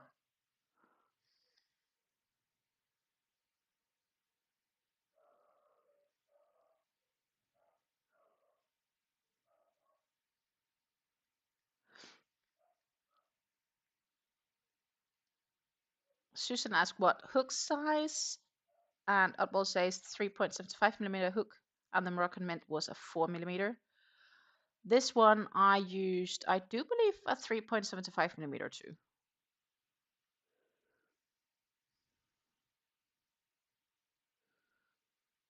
if I do not remember wrong. But yeah, that's my Instagram. I don't post enough on Instagram, actually. I should get better at that. I should get better at that. I do believe I have a function sharing my Instagram.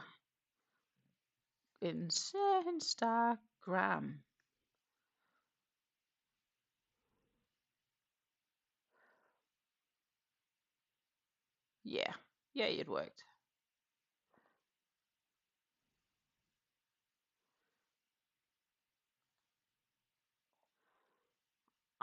According to this, I have some issues on the stream. I hope you're not having too many fallouts.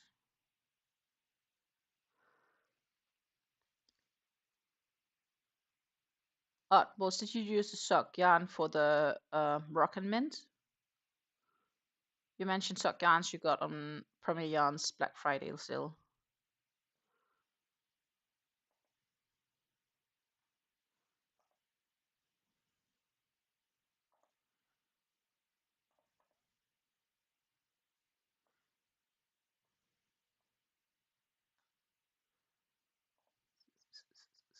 But it is gorgeous.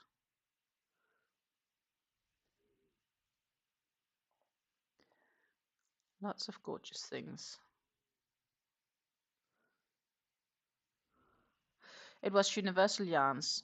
Ah.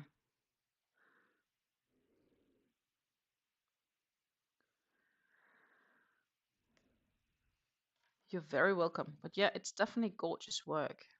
Absolutely.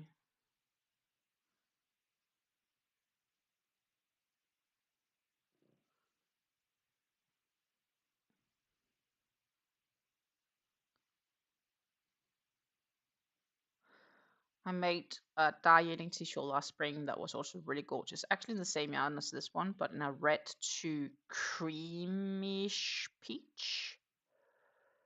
That ended up really gorgeous too.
Oh, we need to have 4 more in this space.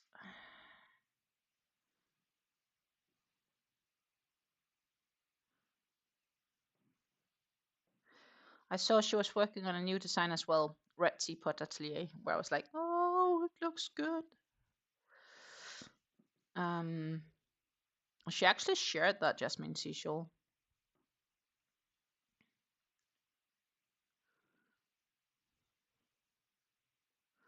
Uppo says she's using a 5mm hook with this muffin cake and it feels huge to me. I'm used to using the small hooks and fingering weight yarn. Yeah, I'd imagine. I have so many muffin cakes, but I haven't worked enough with them yet. I need to just sit down and do it.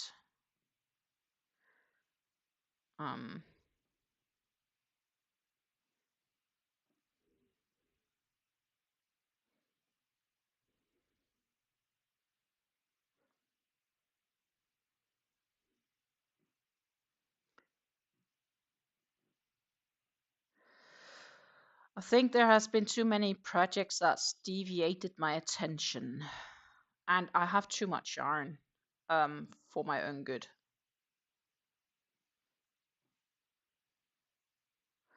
I've even debated on just bringing a yarn with me to Denmark for just for a project in Denmark for when I'm there. But I'm not decided yet. Part of this is also due to me knowing that I will definitely have to go more often to Denmark this year than I normally would,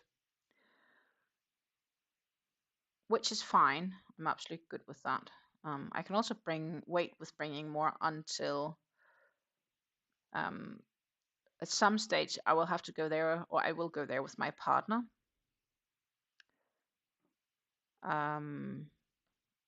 And he will be driving, so we'll drive up together. But else, when I'm going right now, I'll be on the airplane. It's just cheaper, and I don't have my own car. And if I would get a train ticket, it would be the exact same price as the airplane, and the train would take longer. So why would I pay the same for longer transportation time? Like if it was like half the price, I probably would have been fine with taking the train. Could have crocheted all the way in the train.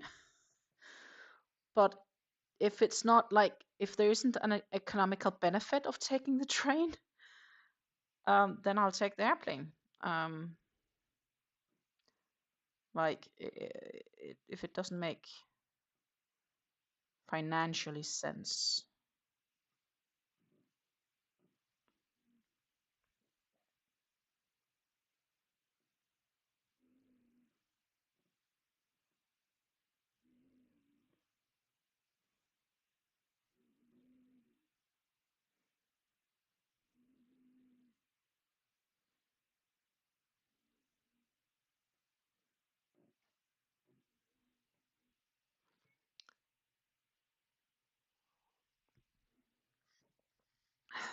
At least that's my current motivation for taking the flight, I guess. Plus, it's good for my frequent flyer mile status.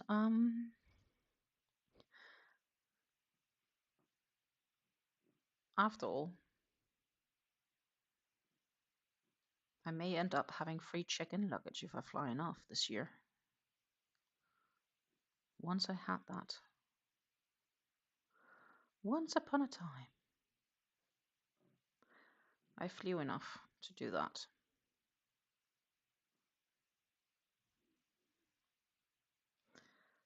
I have a feeling I just made one too many. One moment, please let me count. 2, 4, yes, I did. One double crochet too many.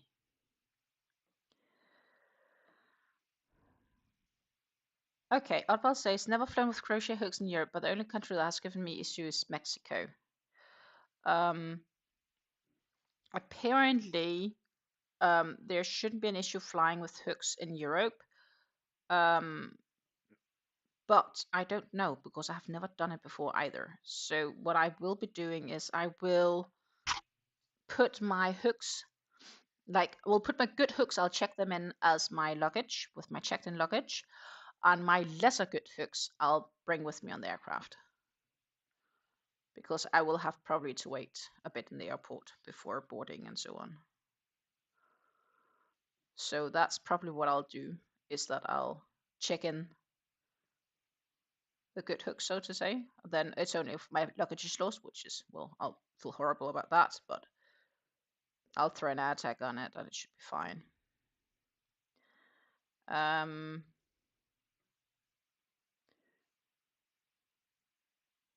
then I will bring a hook with me on the airplane, and if they say I can't bring it and I have to throw it out or it gets confiscated, I'm not gonna cry.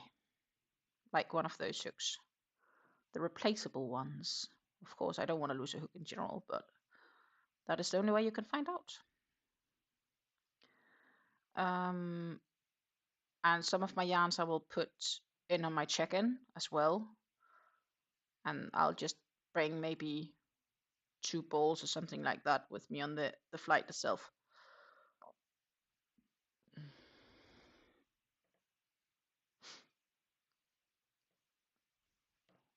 Yeah, I understand. No, no, no, we don't want to lose our good hooks. 2, 4, 5. Definitely do not want to lose the good hooks. The challenge is the only ones that really have these odd numbers in are actually these Clover Soft Touch hooks. But I need the yarn I wanted to bring with me on the craft. I need a 5mm hook for. I do have a few 5mm hooks just randomly in my stash, which I got from um, you know you buy a random set of crochet hook tools or whatever, and it happened to be in there. So I do have a few random hooks, which I should be fine with.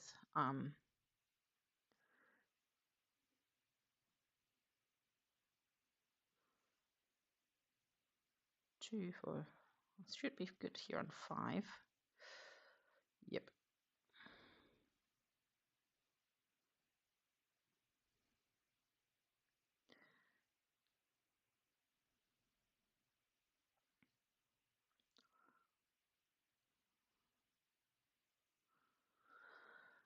I actually have another idea, so I may have to check my yarns before bringing them, if that's gonna work out or not, but we'll have to see.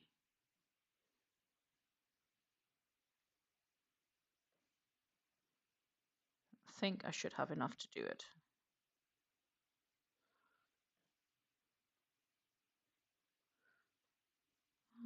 Two, 4,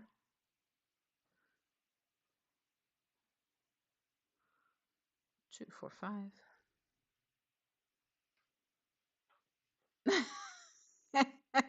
I'd say she would be in trouble if you went to Denmark and you were that close to a physical hobby store. Well, that is what I am doing. I am going to Denmark and I may be physically close to a hobby store, but I do not know if I will have actual time to visit it because it 100% depends on a range of things right now. If I have time to visit it, trust me, we will go visit it. And I will bring my phone with me and I will record.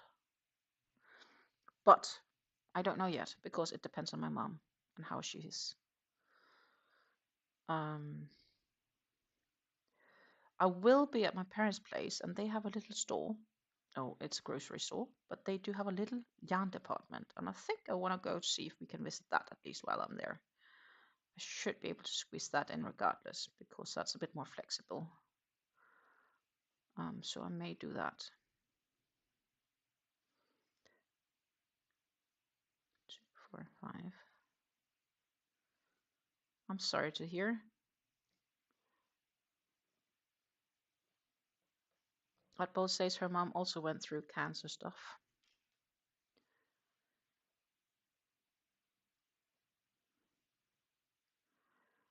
Yeah, it's not easy. She's really getting lots of tests done right now to make sure they know exactly what treatment to offer her. And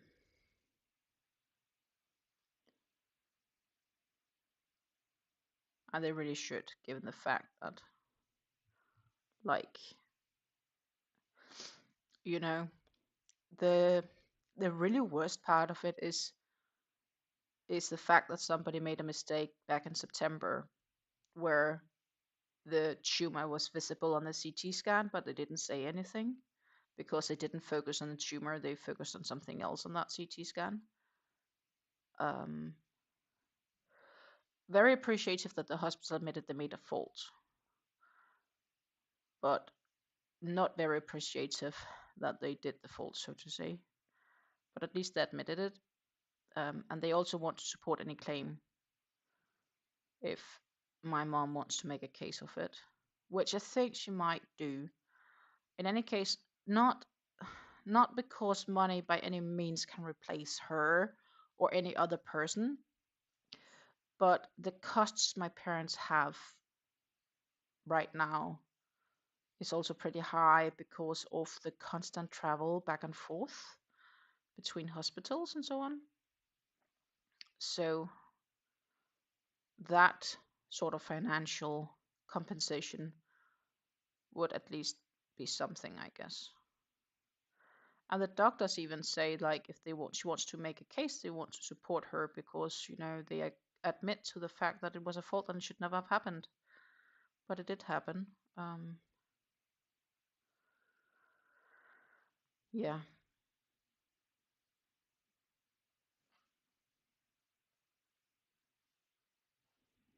Thank you. Adbald says she wished she could give me a hug. I can always use a hug, even if it's a virtual one, which I will take from you. Thank you so much. This is also why I was really appreciative and surprised when my friend said this weekend, like, if I wanted to, I could always just give her a call if I wanted to have a walk or do something together, just to talk. Because she's going through similar things with her own dad, except the difference is that he's terminal, or life prolonging only, so to say. He's being, for when you see him, he's being pretty fit actually. But they've given up on him. They can't cure him.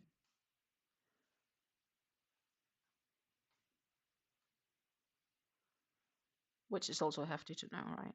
So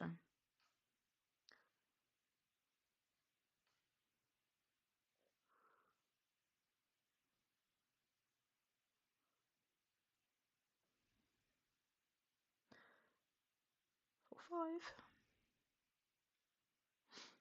5. Hardball says her mom was terminal as well. Well, that's rough. It gets easier over time. Like, I'm also getting more and more used to this diagnosis, and I'm still keeping positive. So is my mom, luckily. She lost a lot of weight. Actually, in the last 9 months, she lost like 30-ish kilos, which equals about 60 odd pounds. And I talked with her last week, and she said on the phone, Stina, I realize why it's so painful now to sit down. I have no ass anymore. I was like, yeah, obviously, actually, because of all the weight you lost.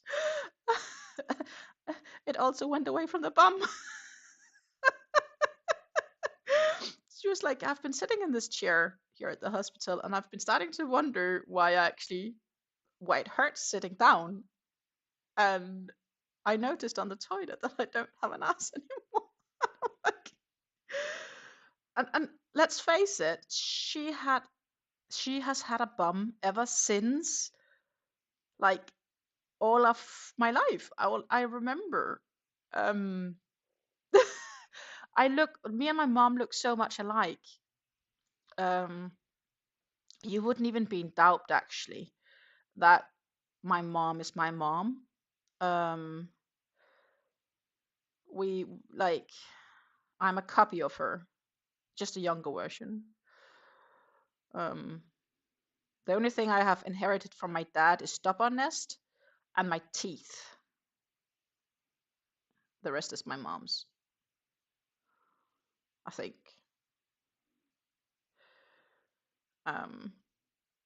But this just expression of being like, yeah, I realize why it's now being painful to sit down.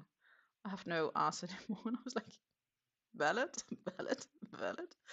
And the way she was saying it, it was like, and she was laughing as well. So I guess, it's good she has humor around the situation, what it is right now. That's nice. That is really nice. Oh my goodness, we are almost finished with this row. And as I said, it's gonna take me a solid hour to do, which we are at. And that is keeping in mind the fact that we did have a small rabbit hole trip to Pleta, because I am tempted to get yarns, which I really, really shouldn't, at least not right now.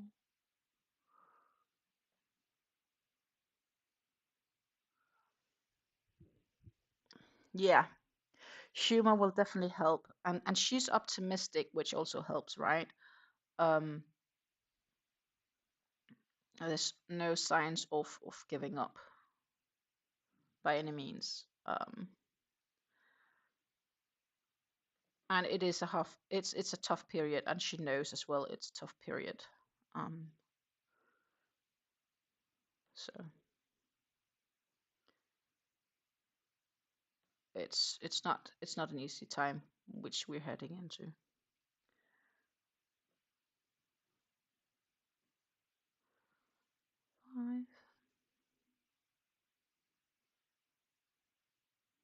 That said, speaking from experience, if you need to cry, cry. I'm not holding my tears back. I do have wet eyes right now, but I'm not crying. And that's because I'm. How can I say this without making it sound odd? I'm getting used to the conversation, if that makes sense.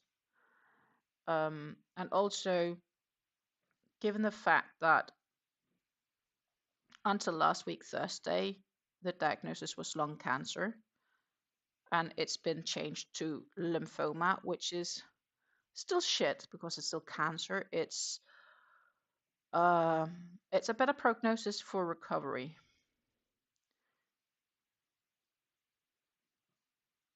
My goodness. This is such tiny.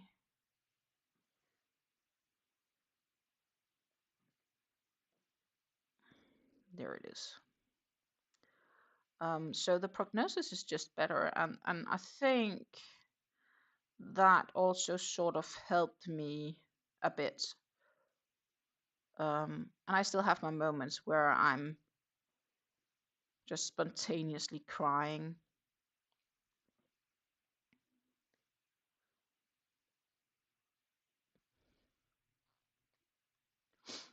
Yeah. And I probably will when I hug her on Wednesday. Oh, goodness. Let's see. That was row 11. Row 12, same as row 6. So we are to front post double crochets.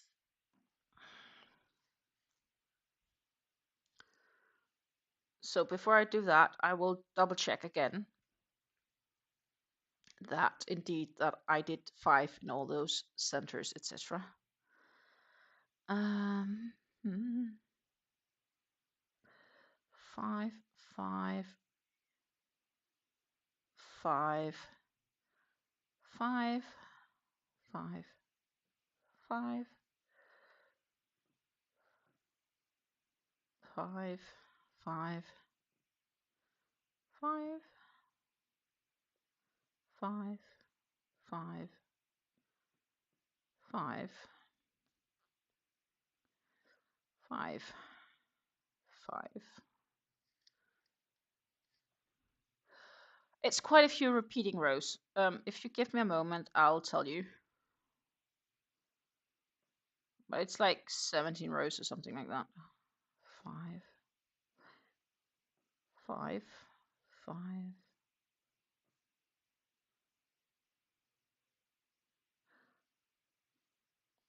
And I don't do this out of my head because I'm not that familiar to the shawl that I can do all the rows out of my head. I do look at the pattern. I'm just double checking right now that I don't need to frog later because that would really not be fun. 5, 5, 5. Yeah, we're good. I'll say it's the Ceylon as a 17 row repeat. Yeah. So at the very bottom of the pattern, it says repeat row 6 to row 23 until you're happy with the size. So the first 5 rows is not including the repetition of the rows, and after that, row 6 to 23rd is repeating the row. Some of the rows, they refer back to some previous rows. For a 1,000-meter cake, the expected number of repetitions is 3. So your shawl will have 3 sets of houses and palaces in total, but it will depend on tension. and I am working on my third row of repeat right now. So a full repeat would be, let's see if I can actually show this properly. Like this distance is a full repeat. And then from here to here is another full repeat. Now I'm working on the next bit, as you can see, approximately, if that helps. Hello, Karen. Wonderful to see you with us. Let's see. I was reaching the fact of row 11 is same as row 6. No, we just did row 11. We are going to row 12, which is the same as row 6. And row 6 is front post doubles.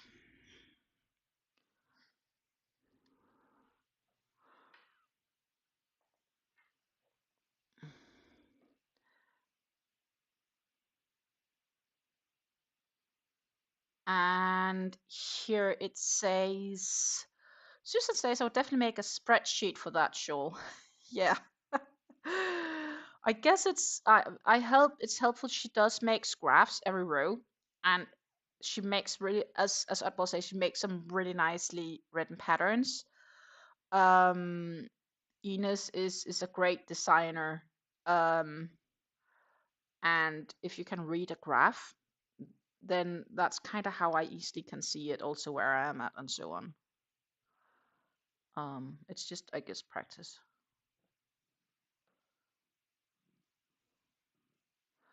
So row 6 should start with, if I'm not wrong, a treble, which is a chain 4.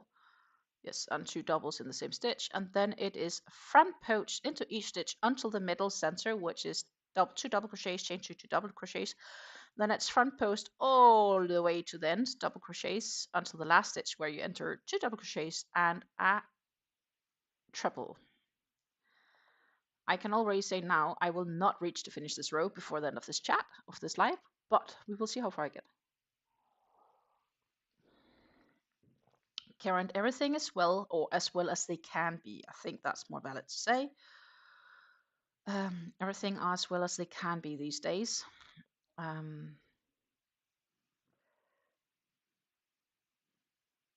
I need to start planning for, so I'm gonna be packing tomorrow. Because I decided, or I optioned to buy a flight ticket at 7:40 a.m. Wednesday morning, which is so fucking early.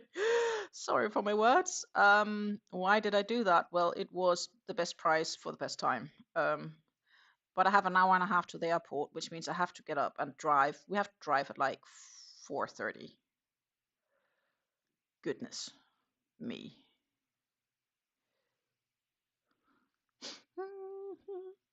Susan says, I usually use a pencil to mark on a printed pattern, but for complex patterns repeats, I use checkboxes. Yep, that's an option too. Oddball uses an app on her phone because she loves paper patterns. I tend to have PDF on the phone with my pattern if I bring it with me on the go. Now, the things I'm bringing with me to Denmark right now, I don't need patterns for because, well, if I option to do that single idea I have, I might actually have to bring a pattern. But the place I am now at the Ultimate Sacrifice Shawl, I have memorized the pattern in my head because it's that easy. Then I wanted to design a bag, which is also completely in my head, so I just need to make sure that the counting is good, and I need to write it down what I do.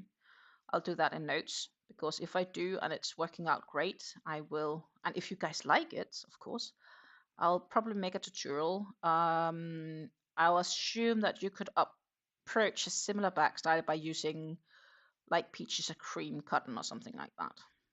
So I'll probably attempt doing that. And then I have a skein that I want to bring with me to a tent, maybe knitting a ribbed beanie with.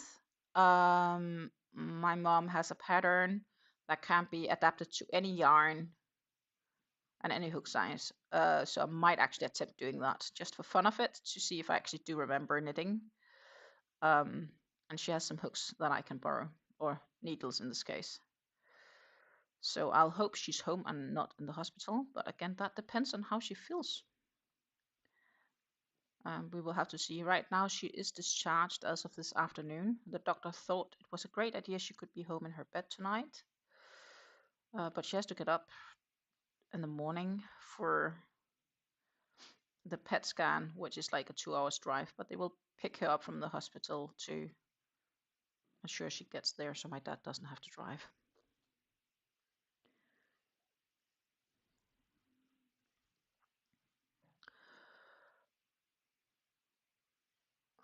Karen says she used hash marks. Okay. Opal says the app she uses My Row Counter. You can directly import patterns from Ravelry. Oh, that's kind of cool.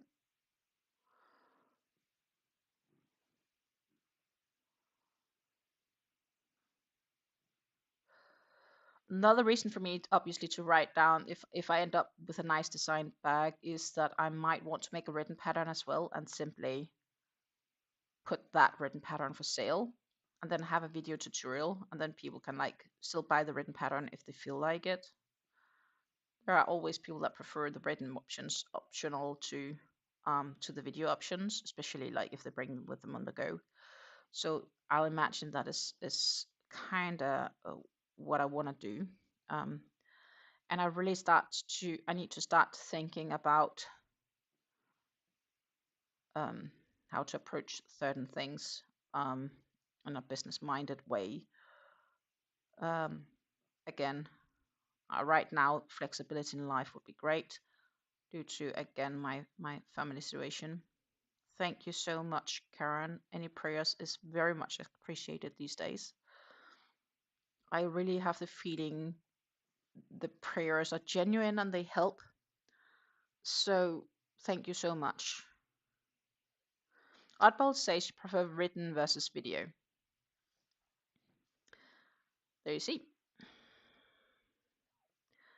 It's all depending on what each person individually prefers.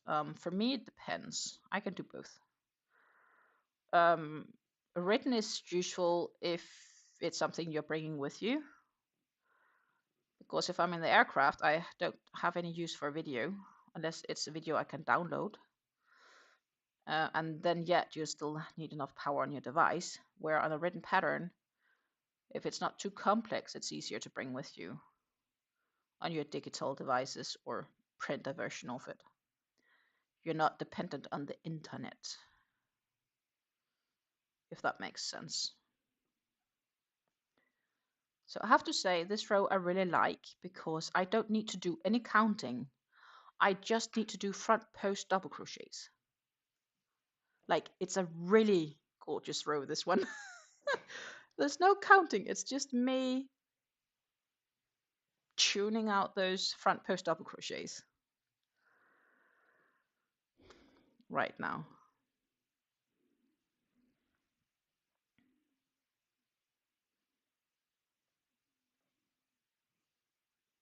Which is nice. So no thinking. It's just front post double crochet, front post double crochet, front post double crochet.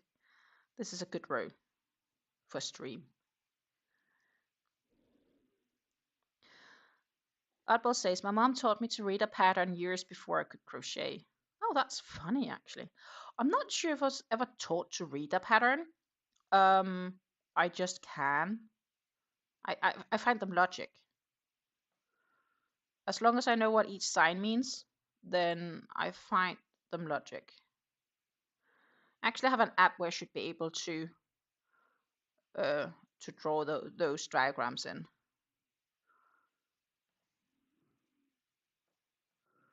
But I find written crochet patterns logic to read most of the time.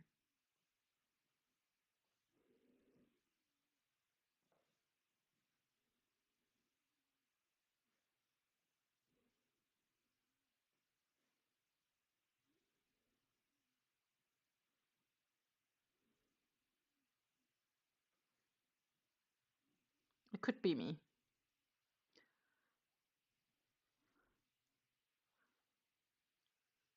That's a good point. Karen says here, I think those of us who prefer written are people who have been crocheting for 25 plus years when there were only pattern books. Yeah, I think that could indeed be true because YouTube is a quite new thing compared to, right? YouTube is modern. Um, and I'm personally definitely appreciative of YouTube because I have to admit I have used YouTube um, to get refreshers on certain crochet stitches, especially in the beginning. Um, but I need it less now. Karen says I was never taught how to read a pattern. I just did what it said. Exactly. And that's probably why I'm sometimes struggling with the drops patterns because sometimes they are not always written very nicely. That was the short version of it. um, and I really enjoyed making the puncher until the sewing together part. It took way too much sewing together, unfortunately. Who knows? Maybe I'll make it again. We'll have to see. The next puncher I'm making, the Sweet Martine, also will require some sewing because it has granite squares in it.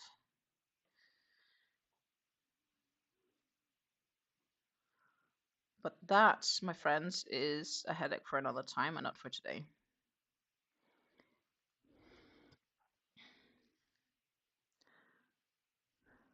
Susan says, I agree, Karen, but I also love video tutorials. Karen says she learned to crochet and knit back in the 70s. Well, back in the 70s, I wasn't even born. It was probably the beginning 90s when I learned to crochet. Crochet and knit a bit. I can do knit and purl. And I'm probably the continental style person when it comes to how I do it. But I'm not actually 100% sure. We'll have to see. I am definitely gonna challenge my knitting needles this week in Denmark, and I will give you an update on that. Generally, I prefer crochet above knitting because crochet I only need to control one hook. Knitting I need to control 2 needles or more. And knowing my ability to yeah, I guess I once attempted to make socks, and that was the last time I actually physically attempted to knit. So,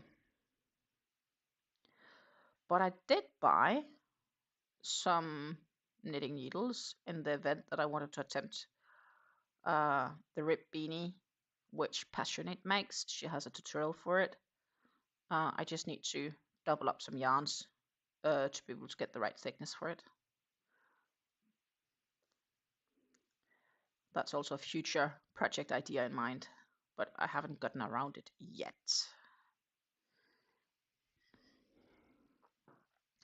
Yeah, there was no YouTube or internet back when you learned to crochet. Definitely no. Did you have the blessing of a person in your family, like your mom or grandmother or someone, to help you learn? Or was it like at school, or who taught you to knit and crochet, Karen? We were taught to knit in school. I think we had like a 2-hour lesson. Um, that was in the same class. We'd also learn to sew and so on. How old have we been back then? I don't know. 9, 10, something like that. And in those classes, it was definitely a benefit if you had already partially been taught from home.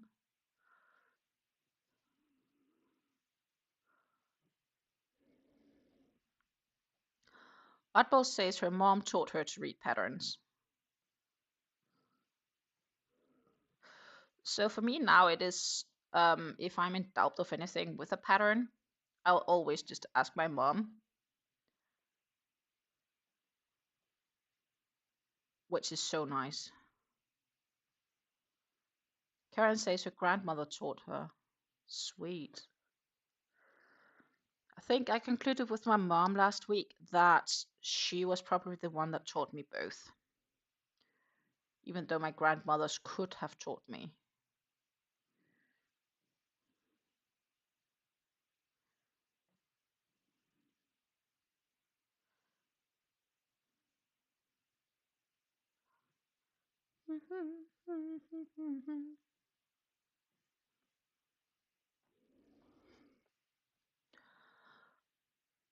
Oddballs say she didn't start crocheting until about 15 years ago when I got sick with an autoimmune disease and was bedbound for a year, and then it was from videos. Oh, that doesn't sound nice at all. While I also have an autoimmune disease, I'm definitely not bedbound.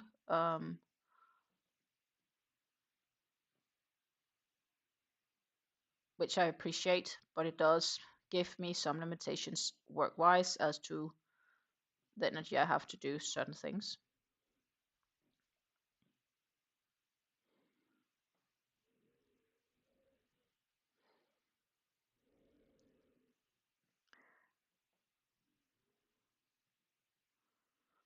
So this is so nice. Look, going quite nice with all these front post double crochets.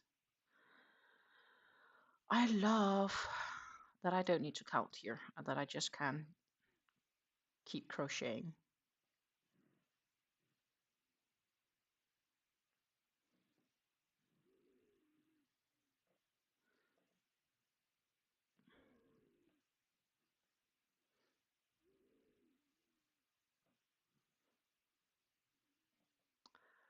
Yep, that is nice. But how far we will get with this, I don't know. We'll see. It could be that I get more than 3 repeats, but I'll have to stop at a place, obviously, where the pattern allows me to do so also in a nice way. But I have a good feeling that this one will be finished this month. And that I think is nice because that would be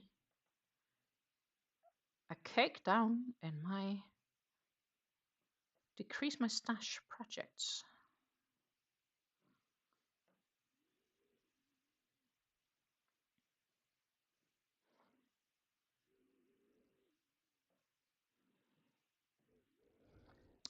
Yep.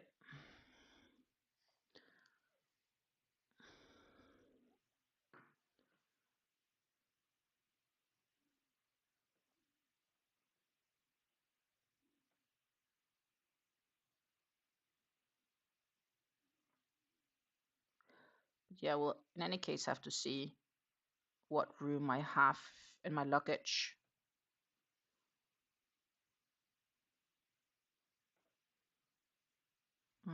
Because I need to bring a few things with me.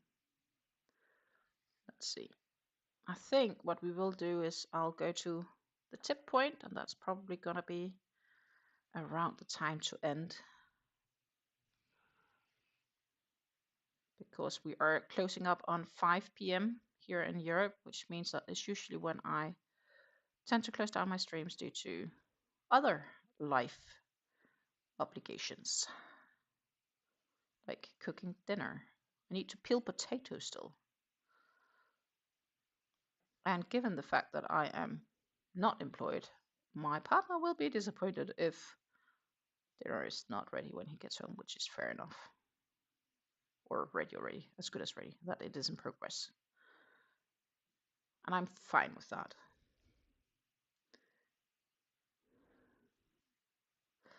Susan says 10 minutes to hobby bingo, which is true. Also 10 minutes to hobby bingo, so that is another good reason for me to stop here on top of the clock, because then we can play bingo. And yeah, yarn squeezes into suitcases, exactly. I think I'll just bring the yarns I had planned for the beginning, and then I have to bring a few other things with me home.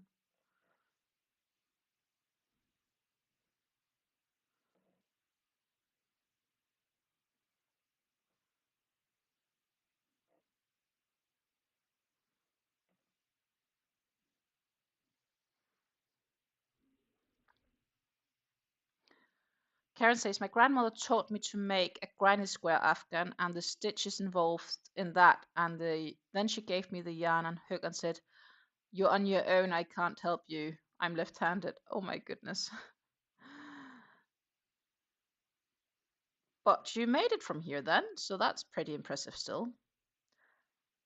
That's also why I'm like, I realized that I'm a right-handed crocheter, but I have decided for the tutorials I do on Warts that I will also ensure that the recording is flipped for a left-handed version.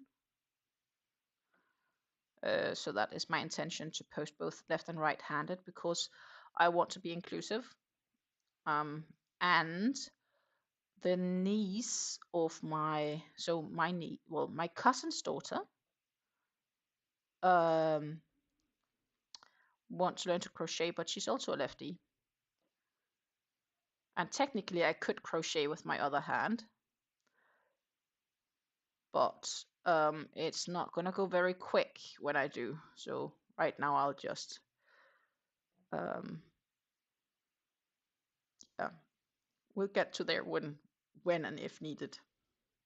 But I could, because I'm partially double-handed, but obviously I will only do the recording once, and then I'll just, in the editing of the video, I can flip it around so that it is a right-handed or left-handed tutorial.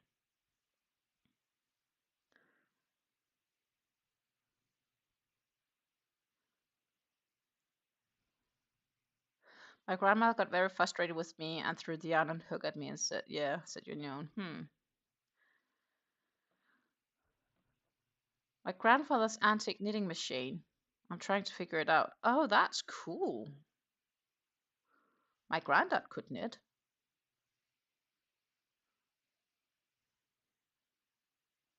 I know, at least he could. I don't remember much of it. Even my dad has, before I was born, knitted his own sweater. But that was also upon a time where we did not have this wonderful internet where we are all totally addicted to, because now we're watching YouTube and the world got so much smaller, yet it's gotten bigger. But back then you only had maybe 2 different TV channels and nothing else really to do, unless you were playing games or something like that at home in the evening, right? So I think back in the old days, there was just so much more time for people to do other stuff, where now today our world has taken our focus on so many other things, compared to what it was, what once was. So we need to be mindful of that too.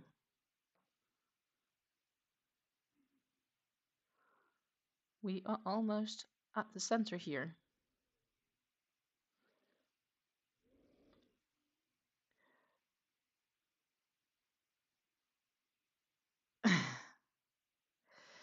Karen says, as a left-handed person used to living in a right-handed world my whole life, I'm rather used to adapting. Yeah, I'm trying my best to be inclusive. I will try my best to.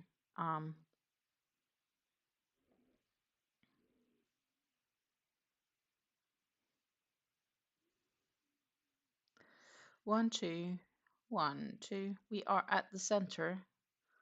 What I think I'll do is just start the few first front posts here, just to get started, so to say. That is then where I will be inserting my stitch marker, because if I were to finish this row, we would be here for another 20 minutes, I think. The reason this one goes fast, I think, also is because I don't need to count as much. But this is a full row of front post doubles. That gives this lovely rich edge. So this is kind of the back side of the work, what we have here right now.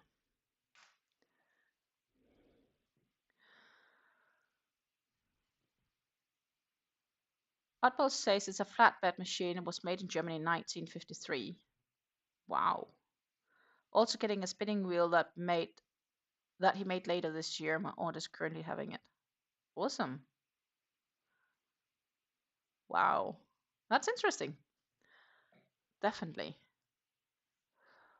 I'm debating I should get a better ball winder actually than the one I have. I just have like a plastic one from Hobby. But I want like, wooden stand wood or something like that. That would be nice. I have some yarns I need to wind. I have been debating on maybe winding up one of those tomorrow, if I have time. Depends on how quickly um, everything else goes. Let's see if we can get this one back up here. And then we will go to this one. Yeah, there we go. So definitely, there is a few things to keep in mind. But yeah, I think I'm going to maybe see if I can get one of my hand painted, hand colored, hand dyed skeins caked up tomorrow. I think that could be fun. But it's not my priority. Tomorrow packing will be my priority. Let's show you the right side of this, which would be here. This is the current result of our work today. The Ceylon Tea Shawl in progress. Making good progress, I would say. And we will see how far we get. I am afraid we have to end the live here because of real life applications like cooking dinner. Yeah. So what I'm going to say is thank you so very much for hanging out with me today. I really enjoyed my time and I hope you enjoyed yours. I will not promise to be back this week. It depends on how things go. Maybe I'll pop in. If you don't see me, feel free to pop in and rewatch. If you haven't watched all of my content videos, you can go in and watch them, or you can go in and rewatch them all at once if you feel like it. It would definitely be appreciated. Thank you for supporting me. Thank you for hanging out. Take care. Happy grafting, and I will see you definitely next week, Wednesday, for another live, unless something crazy happens. So I'm gonna wave to you and say bye.